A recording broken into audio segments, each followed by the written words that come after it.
ഏവർക്കും നമസ്കാരം. കേരള കാർഷിക സർവകലാശാലയുടെ വിജ്ഞാന വ്യാപന ഡയറക്ടറേറ്റിനു കീഴിലുള്ള വിവിധ സ്ഥാപനങ്ങളിലെ പദ്ധതികളുടെ ഉദ്ഘാടനവും ഡോക്ടർ S സ്വാമിനാഥൻ അവர்களுടെ അനുസ്മരണ സെമിനാറുമാണ് ഇന്നിവിടെ നടക്കുന്നത്. ഈ പരിപാടിയിലേക്ക് ഏവരെയും സാദരം സ്വാഗതം ചെയ്യുന്നു. ബഹുമാനപ്പെട്ട റവന്യൂ മന്ത്രിയും കേരള കാർഷിക സർവകലാശാല എക്സിക്യൂട്ടീവ് കമ്മിറ്റി അംഗവുമായ അഡ്വക്കേറ്റ് കെ രാജൻ അവർകൾ ഉദ്ഘാടനം നിർവഹിക്കുന്ന ഈ ചടങ്ങിൽ കാർഷിക സർവകലാശാല vice chancellor doctor B Ashok IAS അധ്യക്ഷത വഹിക്കുന്നു. S സ്വാമിനാഥൻ റിസർച്ച് ഫൗണ്ടേഷന് കീഴിലുള്ള കമ്മ്യൂണിറ്റി അഗ്രോ ബയോഡൈവേഴ്സിറ്റി സെന്ററിന്റെ ഡയറക്ടറായ doctor Shakeela V doctor S Swaminathan അനുസ്മരണ പ്രഭാഷണം നടത്തുന്നതാണ്. ചടങ്ങിൽ ഉദ്ഘാടനം നിർവഹിക്കപ്പെടുന്ന പദ്ധതികൾ ഇവയാണ്: ആറ്റിക് മണ്ണൂത്തിയുടെ recording and editing studio, communication സെന്ററിന്റെ നവീകരിച്ച ഭക്ഷ്യ സംസ്കരണ യൂണിറ്റ്, കമ്മ്യൂണിക്കേഷൻ സെന്ററിന്റെ 5 kV സോളാർ സിസ്റ്റം ഉദ്ഘാടനം, ഹോൾ നിലങ്ങളിലെ ശാസ്ത്രീയ നെൽകൃഷിക്കായുള്ള പ്രോട്ടോകോൾ പ്രകാശനം, കേരള കാർഷിക സർവകലാശാല ഗോൾഡൻ ജൂബിലി സുവനീറിന്റെ പ്രകാശനം, ഡയറക്ടറേറ്റ് ഓഫ് എക്സ്റ്റൻഷനെ കുറിച്ചുള്ള ഒരു ഹ്രസ്വ വീഡിയോയുടെ പ്രകാശനം, കോൺവക്കേഷൻ 2022 നടത്തിയ video creation contest, hats throw photography contest എന്നീ മത്സരങ്ങളുടെ വിജയികൾക്കായുള്ള സമ്മാന വിതരണം, കേരള കാർഷിക സർവകലാശാലയുടെ ന്യൂസ് ലെറ്ററിന്റെ പ്രകാശനം എന്നിവയാണ്. ഡോക്ടർ S സ്വാമിനാഥൻ സാറിന്റെ സ്മരണയ്ക്ക് മുൻപിൽ 1 മിനിറ്റ് നമുക്ക് മൗനപ്രാർത്ഥന ആചരിക്കാം.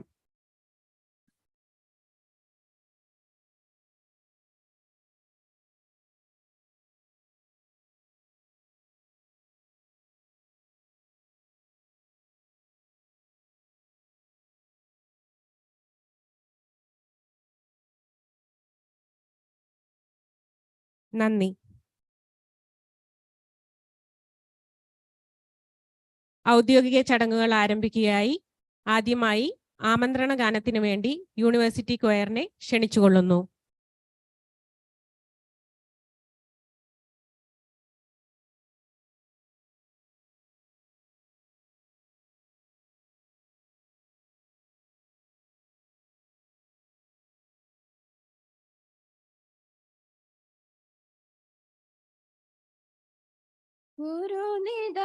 ഘോഷണതപ്തമാം ഭൂമിയിൽ ഒരു കരുണ തന്നാസാരധാരകൾ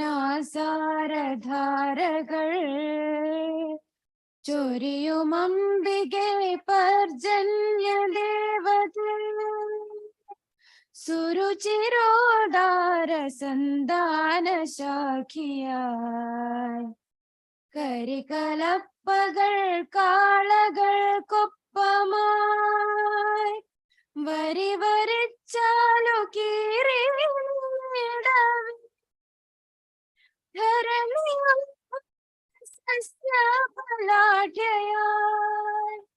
ഹരിതരോമാഞ്ചകമ്പളാഭോഗയാ മനുജ വിജ്ഞാന സീമാ വികാസത്തിൻ അനുസൃതമായ സൗരഭ്യ സിദ്ധികൾ അവികലം ശാസ്ത്രചക്രവാളങ്ങളിൽ അവിടവിടെ വിതയ്ക്കുന്നു വിത്തുകൾ. പുതിയ ദീപം കൊളുത്തുക നാളത്തിൽ, പുതിയ ജീവൻ തുടിക്കട്ടെ മേൽക്കുമേ.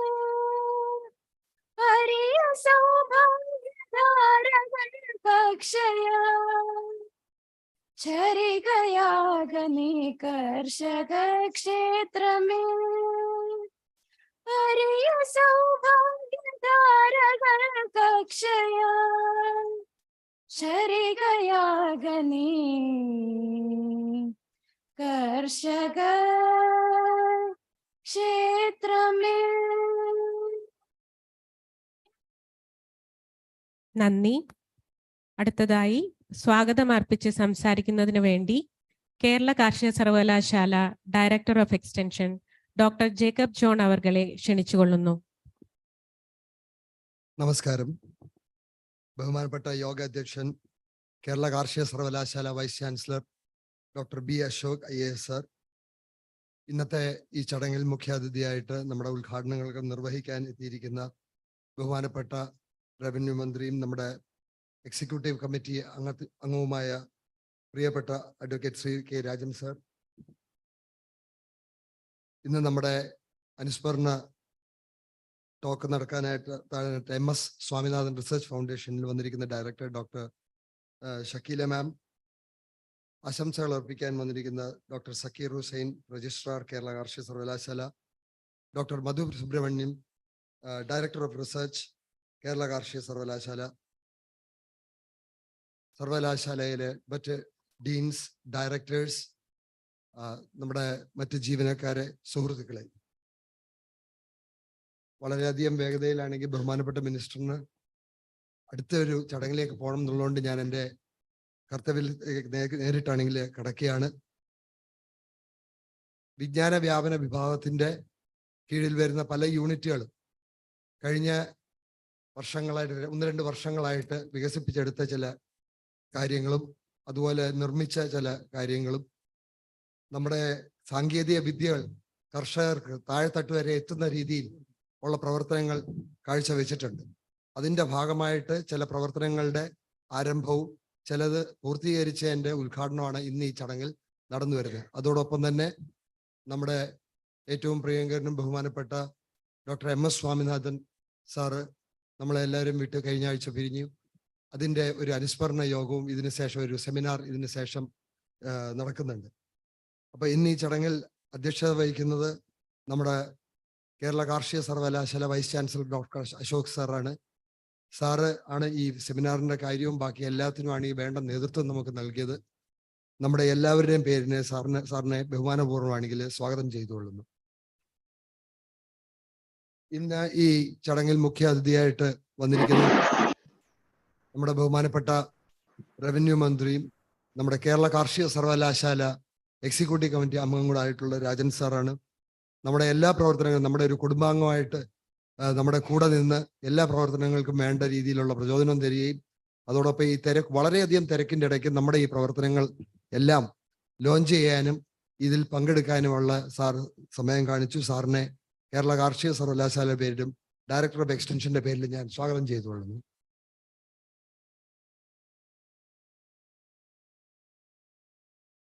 ഇന്ന് നമ്മുടെ അനുസ്മരണ യോഗത്തിന് മുഖ്യ പ്രഭാഷണം നടത്താനായിട്ട് MS സ്വാമിനാഥൻ റിസർച്ച് ഫൗണ്ടേഷന്റെ ഡയറക്ടറായിട്ടുള്ള ഡോക്ടർ ഷക്കീല മാഡമാണ് ഇവിടെ എത്തിയിട്ടുള്ളത്. മാഡം നമ്മുടെ എക്സിക്യൂട്ടീവ് ഇവിടുത്തെ എക്സ്റ്റൻഷൻ കൗൺസിലിന്റെ അംഗം കൂടാണ്.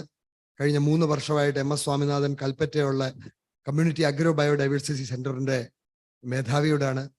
ഈ കാര്യത്തിന് വേണ്ടി വിളിച്ചപ്പം വളരെ സന്തോഷമാണെങ്കിൽ മാഡം വരികയുണ്ടായി. ഇന്ന് രാവിലെ തന്നെ എത്തി പ്രഭാഷണം നടത്താം എന്നാണെങ്കിൽ നേരിട്ട് വന്ന് തന്നെ നടത്താം എന്നുള്ള ഉറപ്പ് തന്നു.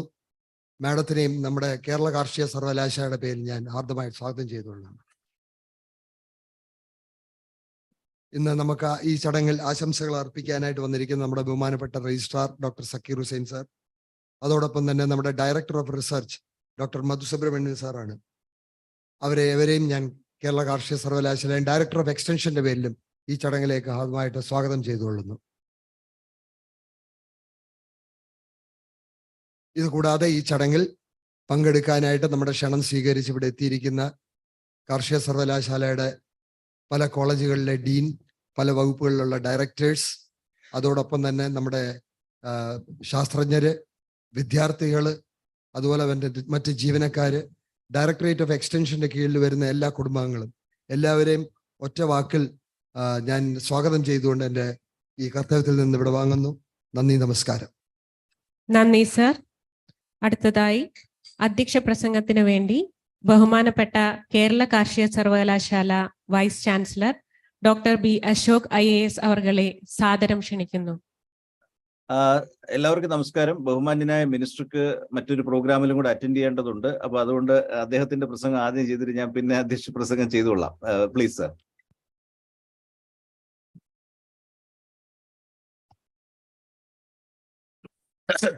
വൈസ് ചാൻസലർക്ക് പ്രത്യേക നന്ദി.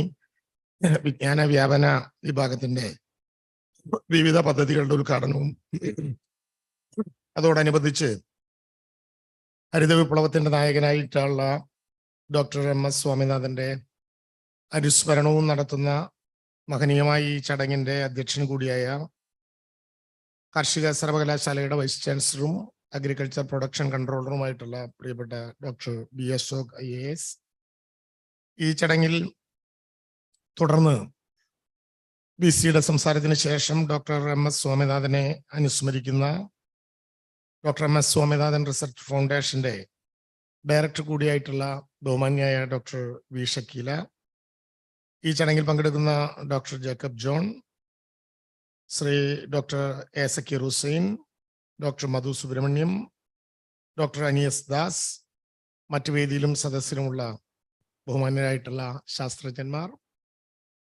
പ്രിയപ്പെട്ട വിദ്യാർത്ഥികൾ, മറ്റ് അനൗദ്യോഗിക ജീവനക്കാർ, പ്രിയപ്പെട്ട സഹോദരി സഹോദരന്മാരെ, അധ്യക്ഷന് പ്രത്യേക നന്ദി ആദ്യം തന്നെ രേഖപ്പെടുത്തുന്നത്, ഞാൻ KFRAയിൽ തുടർന്ന് 10 മണിക്ക് തന്നെ ആരംഭിക്കേണ്ട ഒരു ഇന്റർനാഷണൽ സെമിനാറിന്റെ വേദിയിലേക്ക് പോകേണ്ടതുണ്ട്. നേരത്തെ അനിയസ് ദാസും ജോയിയും ഒക്കെ പറഞ്ഞത് ഒരു നാടൻ മുറിച്ചങ്ങ് പോകാമെന്നാണ്. പരിപാടിയുടെ ഒരു ഉള്ളടക്കം ഞാൻ നേരത്തെ കണ്ടിരുന്നുമില്ല. മന്ത്രിയായ ചില ചെറിയ തിരക്കുകൾ കൊണ്ടാണ്. അപ്പോൾ അതുകൊണ്ട് അതനുസരിച്ച് ഡിസൈൻ ചെയ്തൊരു പരിപാടി KFRAയിലും തുടർന്ന് പുത്തൂരിലും ഉണ്ട് എന്നുള്ളത് കൊണ്ട് വളരെ നേരമെടുത്ത് സംസാരിക്കാൻ കഴിയുന്ന ചില വിഷയങ്ങൾ ഇതിനാസ്പദമായി ഇവിടെ അവതരിപ്പിക്കപ്പെടുന്നുണ്ടെങ്കിലും നിർഭാഗ്യവശാൽ അതിനൊന്നും സാധ്യമല്ലാത്ത ഒരു ഘട്ടം വന്നതുകൊണ്ട് ആരംഭിച്ച് ഇവിടെ തുടർന്ന് വൈസ് ചാൻസലറും ഡോക്ടർ ഷക്കീലയും ഒക്കെ നടത്തുന്ന സംസാരങ്ങളിൽ അക്ഷരാർത്ഥത്തിൽ ഈ സെമിനാറിന്റെയും അനുസ്മരണ ഭാഷണത്തിന്റെയും എല്ലാ ലക്ഷ്യങ്ങളും പൂർത്തീകരിക്കപ്പെടും എന്നുള്ളത് കൊണ്ട് ആ ഭാഗത്തെക്കുറിച്ച് പരാമർശിക്കാൻ ഞാൻ ഉദ്ദേശിക്കുന്നില്ല. MS സ്വാമിനാഥൻ എന്ന ലോകശ്രദ്ധേയനായിട്ടുള്ള മനുഷ്യന്റെ, ശാസ്ത്രജ്ഞന്റെ, കർഷകന്റെ അനുസ്മരണം കാർഷിക സർവകലാശാലയെ സംബന്ധിച്ചിടത്തോളം അതിൻ്റെ ഏറ്റവും പ്രധാനപ്പെട്ട ഒരു ചടങ്ങ് തന്നെയാണ്. ഇന്ത്യയിൽ ഒരു ഹരിത വിപ്ലവത്തിന്റെ ആവശ്യകതയെ ലോകത്തിന്റെ മുമ്പിൽ അവതരിപ്പിച്ച് സത്യത്തിൽ ഒരു കാർഷിക ശാസ്ത്രജ്ഞനും സസ്യജനിതക ശാസ്ത്രജ്ഞനും ഭരണാധികാരിയും നല്ല കർഷകനും തുടങ്ങി എല്ലാ തലങ്ങളിലും പ്രവർത്തിക്കാനായിട്ടുള്ള മഹാനായ ഒരു മനുഷ്യനാണ് ചരിത്രത്തിൽ തൻ്റെ പ്രവർത്തനങ്ങളെല്ലാം രേഖപ്പെടുത്തി വെച്ച് നമുക്ക് നഷ്ടമാകുകയുണ്ടായത്. യഥാർത്ഥത്തിൽ കാർഷിക മേഖലയിൽ MS സ്വാമിനാഥന്റെ നേതൃത്വത്തിൽ നടത്തപ്പെട്ട ഹരിത വിപ്ലവം കേവലം ഗോതമ്പിന്റെയും അരിയുടെയും അധികോൽപാദനം ഉണ്ടാക്കുന്ന ജനിതക ശേഖരങ്ങളെ കണ്ടെത്തുന്നത് മാത്രമായിരുന്നില്ല. ഇന്ത്യയിലും പാകിസ്ഥാനിലുമൊക്കെ ഒരേ സമയം ലോകത്തിനു തന്നെ പട്ടിണിക്കെതിരായിട്ടുള്ള ഒരു വലിയ യുദ്ധത്തിൽ ലോകത്തിന്റെ ഭരണകൂടങ്ങളെ പര്യാപ്തവും പ്രാപ്തവുമാക്കുന്ന വിധത്തിൽ കർഷകരെയും ഒരുപോലെ നയിച്ച വലിയ ശാസ്ത്രജ്ഞൻ എന്ന് മാത്രമല്ല ഈ രംഗത്ത് ജീനിയസ് ആയിരുന്നു MS സ്വാമിനാഥൻ.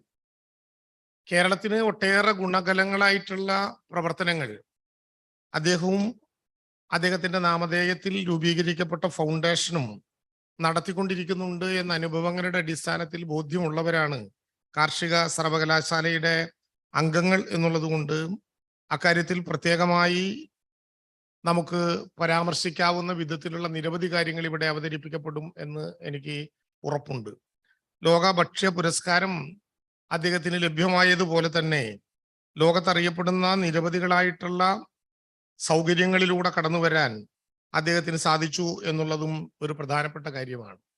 ഐക്യരാഷ്ട്ര സഭ തന്നെ സാമ്പത്തിക പരിസ്ഥിതിയുടെ പിതാവ് എന്ന് വിളിച്ച് വലിയ അംഗീകാരം നൽകിയ ഡോക്ടർ MS സ്വാമിനാഥൻ ഐക്യരാഷ്ട്രസഭയെ പോലെ ഒരു മഹത്തായ പ്രസ്ഥാനം സാമ്പത്തിക പരിസ്ഥിതിയുടെ പിതാവ് എന്ന് വിളിക്കപ്പെടും വിധമുള്ള വിശേഷണത്തിലേക്ക് അദ്ദേഹത്തിന് കടന്നു വരാൻ കഴിഞ്ഞതും ഏറ്റവും സാധാരണക്കാരായ മനുഷ്യരുടെ ഇടയിലേക്ക് ജീവിതവുമായി മുന്നോട്ട് പോയി എന്നുള്ളത് കൊണ്ടാണ്.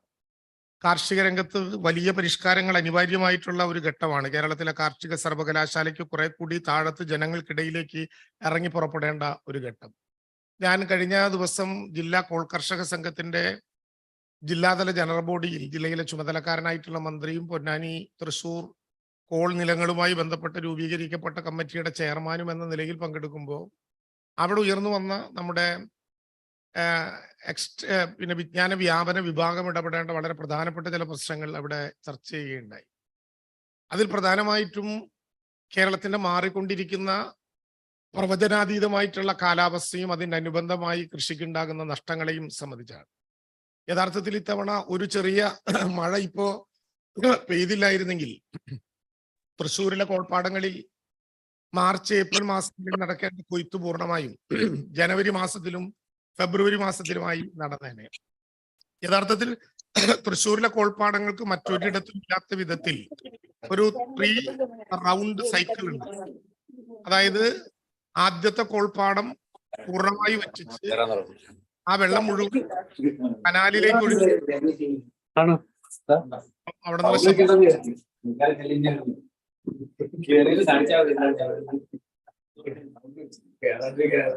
മറ്റു മൈക്കുകളെല്ലാം മ്യൂട്ട് ചെയ്യൂ പ്ലീസ്. മൈക്കുകളെല്ലാം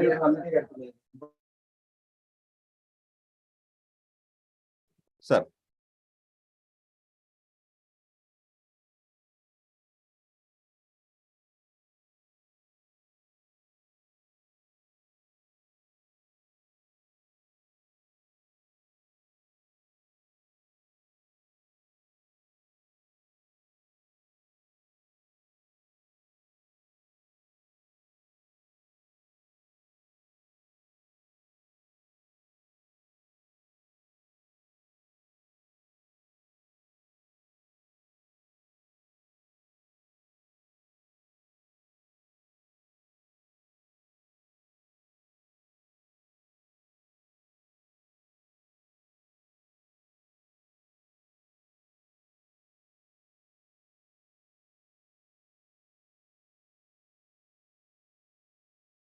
ചെയ്യുന്ന വിധത്തിൽ ഒരേ വെള്ളത്തെ 3 തലത്തിൽ ഉപയോഗിക്കാൻ കഴിയുന്ന ഒരു സൈക്ലിക് പ്രക്രിയയാണ് സാധാരണ നമ്മുടെ പാടങ്ങളിൽ നിലനിന്നിരുന്നത്. എനിക്ക് തോന്നുന്നു ഏതാണ്ട് നവംബർ മാസത്തോടു കൂടി ആരംഭിക്കുന്ന ആ പ്രവർത്തനങ്ങൾ മാർച്ച് ഏപ്രിൽ മാസമാകുമ്പോഴേക്ക് നല്ല കൊയ്ത്തിനുള്ള സമയമായി മാറുന്ന സ്ഥിതിയാണ് ഉണ്ടാവുക. സാധാരണ നിലയിൽ അങ്ങനെയാണ് ചെയ്യുക എന്നിരിക്കെ ഇത്തവണ വർഷം വന്നു പോകുന്നില്ല, മഴ പെയ്യുന്നില്ല എന്ന് കാണുമ്പോൾ ഏതാണ്ട് സെപ്റ്റംബർ മാസത്തിൽ തന്നെ ഈ 3 പാടങ്ങളിലെയും വെള്ളം പുറത്തേക്ക് ഒഴുക്കി വിട്ട് കൃഷി ആരംഭിക്കുന്ന പ്രവർത്തനത്തിലേക്ക് നമ്മുടെ കർഷകർ കടന്നുപോയി കഴിഞ്ഞു. എന്താണ് ഉണ്ടാകുന്ന ഒരു ദുര്യോഗം? സാധാരണ മാർച്ച് ഏപ്രിൽ മാസങ്ങളിൽ കൊയ്ത്ത് നടക്കുമ്പോൾ നമുക്കുണ്ടാകാറുള്ള പ്രത്യേകത പാലക്കാട് ഉണ്ടാകുന്നത് പോലെ വിണ്ടുകീറുന്ന പാടങ്ങൾ നമുക്കുണ്ടാകാറില്ല. കാരണം അതൊരു സൈക്ലിക് പ്രോസസ്സിന്റെ ഭാഗമായി മുന്നോട്ട് പോകും. ഇതേതാണ്ട് നേരത്തെ ആരംഭിച്ചാൽ കർഷകനോട് പറയുന്ന ചെറിയ കാര്യം, സാധാരണ മഴ പെയ്താൽ വൈക്കോല് കിട്ടാത്ത സ്ഥിതി ഉണ്ടാകും.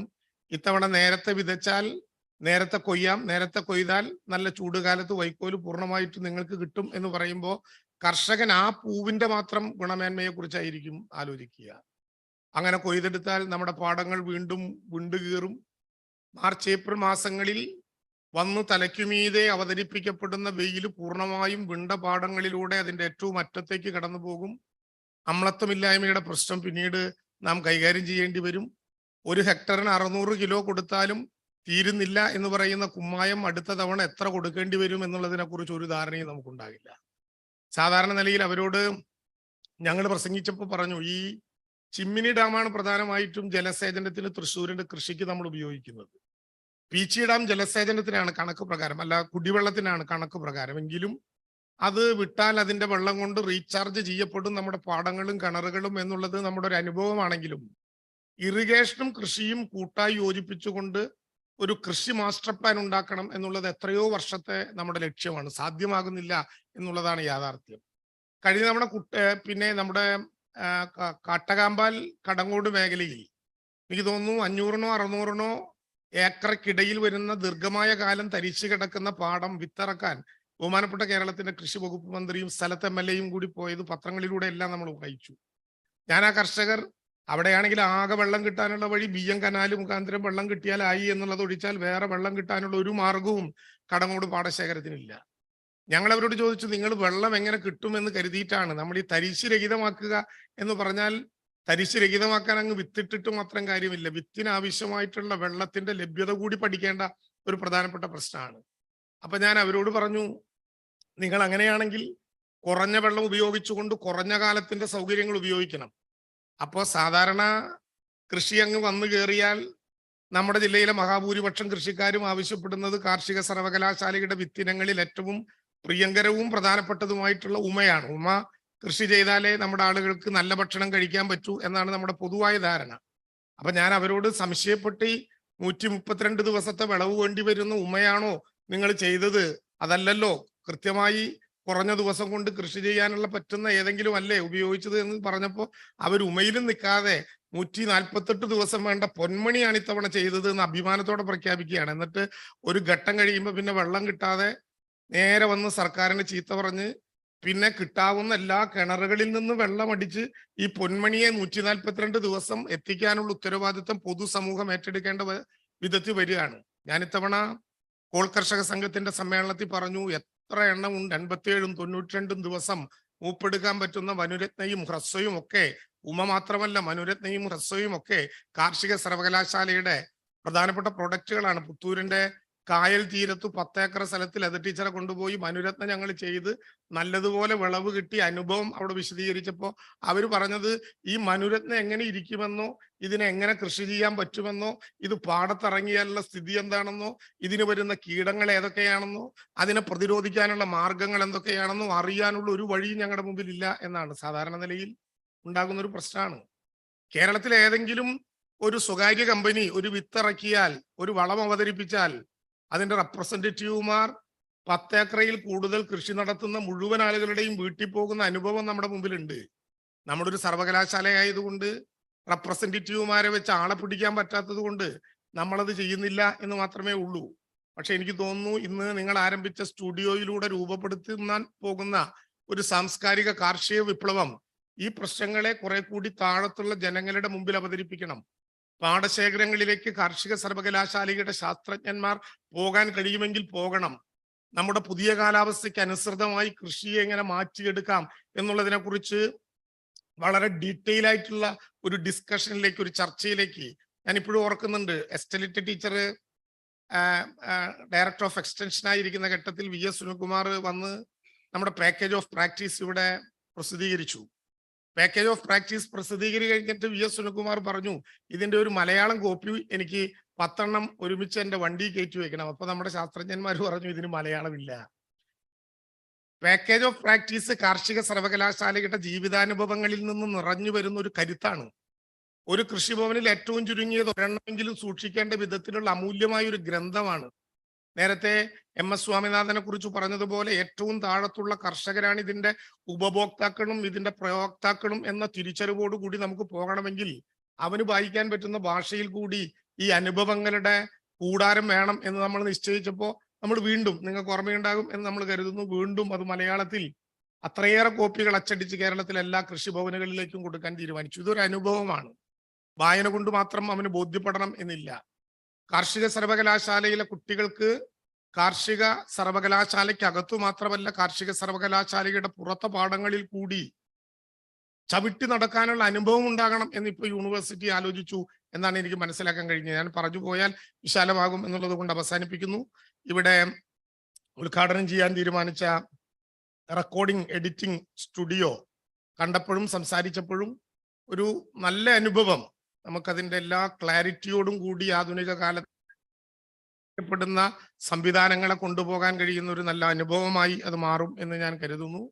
നവീകരിക്കപ്പെട്ട, ഒന്നുകൂടി എക്സ്പെൻഡ് ചെയ്യപ്പെട്ട നമ്മുടെ ഭക്ഷ്യ സംസ്കരണ യൂണിറ്റ് അത് കുറെ കൂടി വിശാലമാക്കണം. ഞാൻ സക്കീർ ഹുസൈനോടും മത്സനോടും അനിയോടും ഒക്കെ പറയുകയായിരുന്നു, MLA ഫണ്ട് കുറച്ച് ഉപയോഗിച്ച് അത് ചെയ്യാം എന്ന് നേരത്തെ നമ്മൾ പറഞ്ഞിരുന്നെങ്കിലും ധനകാര്യ വകുപ്പ് ഒരു ചെറിയ കൊറി എഴുതിയിട്ടിട്ട് അത് അവിടെ തന്നെ ഇട്ടിരിക്കുകയാണ്. അത് വീണ്ടും ഒന്ന് പുനരുജ്ജീവിപ്പിച്ചു കൊണ്ടുവരാൻ കഴിയുമെങ്കിൽ അതിനാവശ്യമായ പണം കൂടി നമുക്ക് കൊടുക്കാനാകും.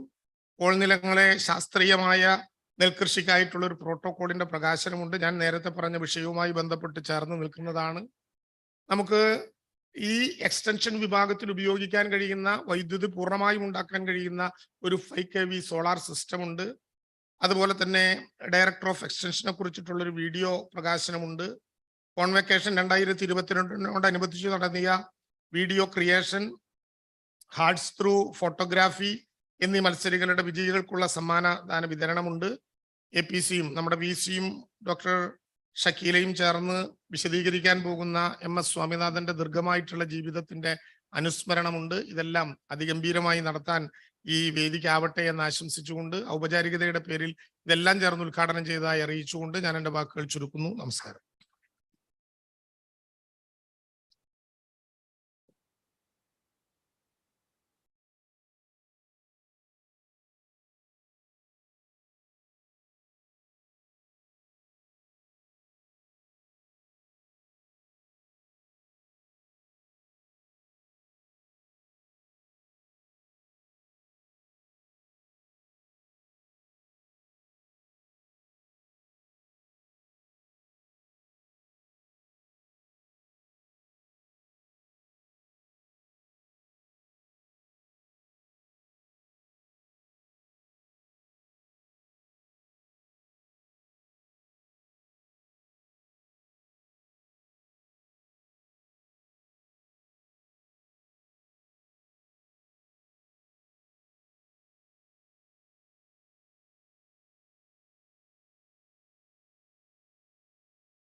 കോൾ നിലങ്ങളിലെ ശാസ്ത്രീയ നെൽകൃഷിക്കായുള്ള പ്രോട്ടോകോൾ പ്രകാശനം ചെയ്യുന്നതിന് ബഹുമാനപ്പെട്ട റവന്യൂ വകുപ്പ് മന്ത്രിയെ ക്ഷണിക്കുന്നു. ഏറ്റുവാങ്ങുന്നതിനായി അടാട്ട് കോൾപ്പടവ് ഭാരവാഹികളായ സുധീർ, രാമചന്ദ്രൻ എന്നിവരെയും ക്ഷണിച്ചുകൊള്ളുന്നു.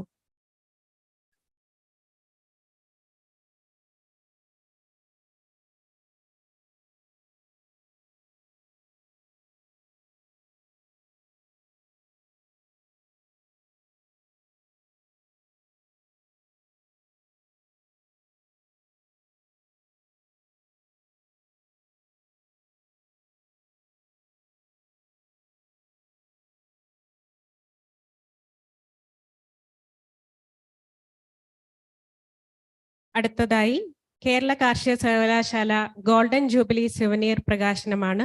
പ്രകാശനം ചെയ്യുന്നതിന് ബഹുമാനപ്പെട്ട കെ രാജൻ അവർകളെയും ഏറ്റുവാങ്ങുന്നതിന് കേരള കാർഷിക സർവകലാശാല registrar doctor A Zakir Hussain അവർകളെയും ക്ഷണിച്ചുകൊള്ളുന്നു.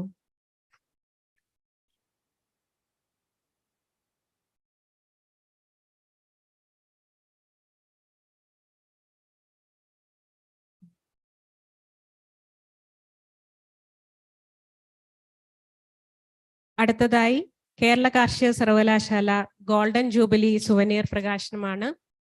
പ്രകാശനം ചെയ്യുന്നതിന് ബഹുമാനപ്പെട്ട കെ രാജൻ അവർകളെയും ഏറ്റുവാങ്ങുന്നതിന് കേരള കാർഷിക സർവകലാശാല registrar doctor A Zakir Hussain അവർകളെയും ക്ഷണിച്ചുകൊള്ളുന്നു.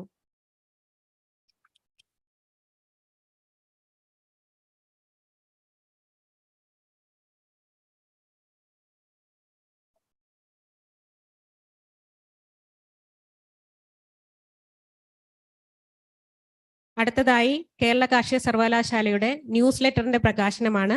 പ്രകാശനം ചെയ്യുന്നതിനായി ബഹുമാനപ്പെട്ട മന്ത്രിയെയും ഏറ്റുവാങ്ങുന്നതിനായി director of research doctor Madhu Subrahmanyam അവർകളെയും ക്ഷണിച്ചുകൊള്ളുന്നു.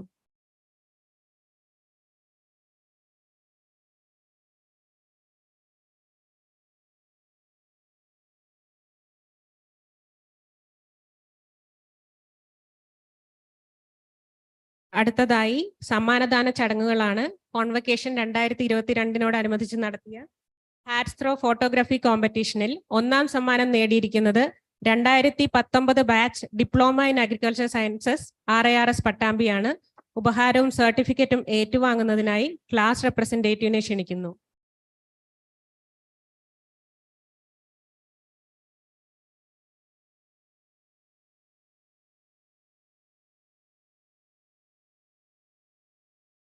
Hats throw രണ്ടാം സമ്മാനം കരസ്ഥമാക്കിയിരിക്കുന്നത് 2018 ബാച്ച്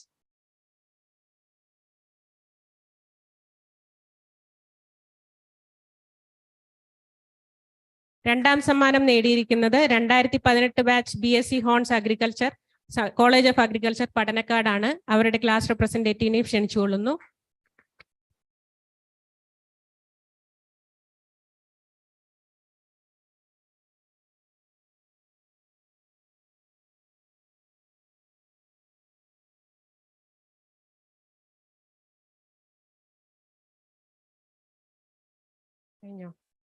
അടുത്തതായി വീഡിയോ ക്രിയേഷൻ കോൺടെസ്റ്റ് വിജയികൾക്കായുള്ള സമ്മാനദാനമാണ്. ഒന്നാം സമ്മാനം Amal Kishore and team, first year MSc students ആണ്, കോളേജ് ഓഫ് അഗ്രികൾച്ചർ വെള്ളാനിക്കര.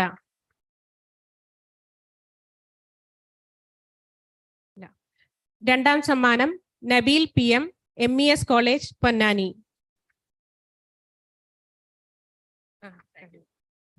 നന്ദി സർ.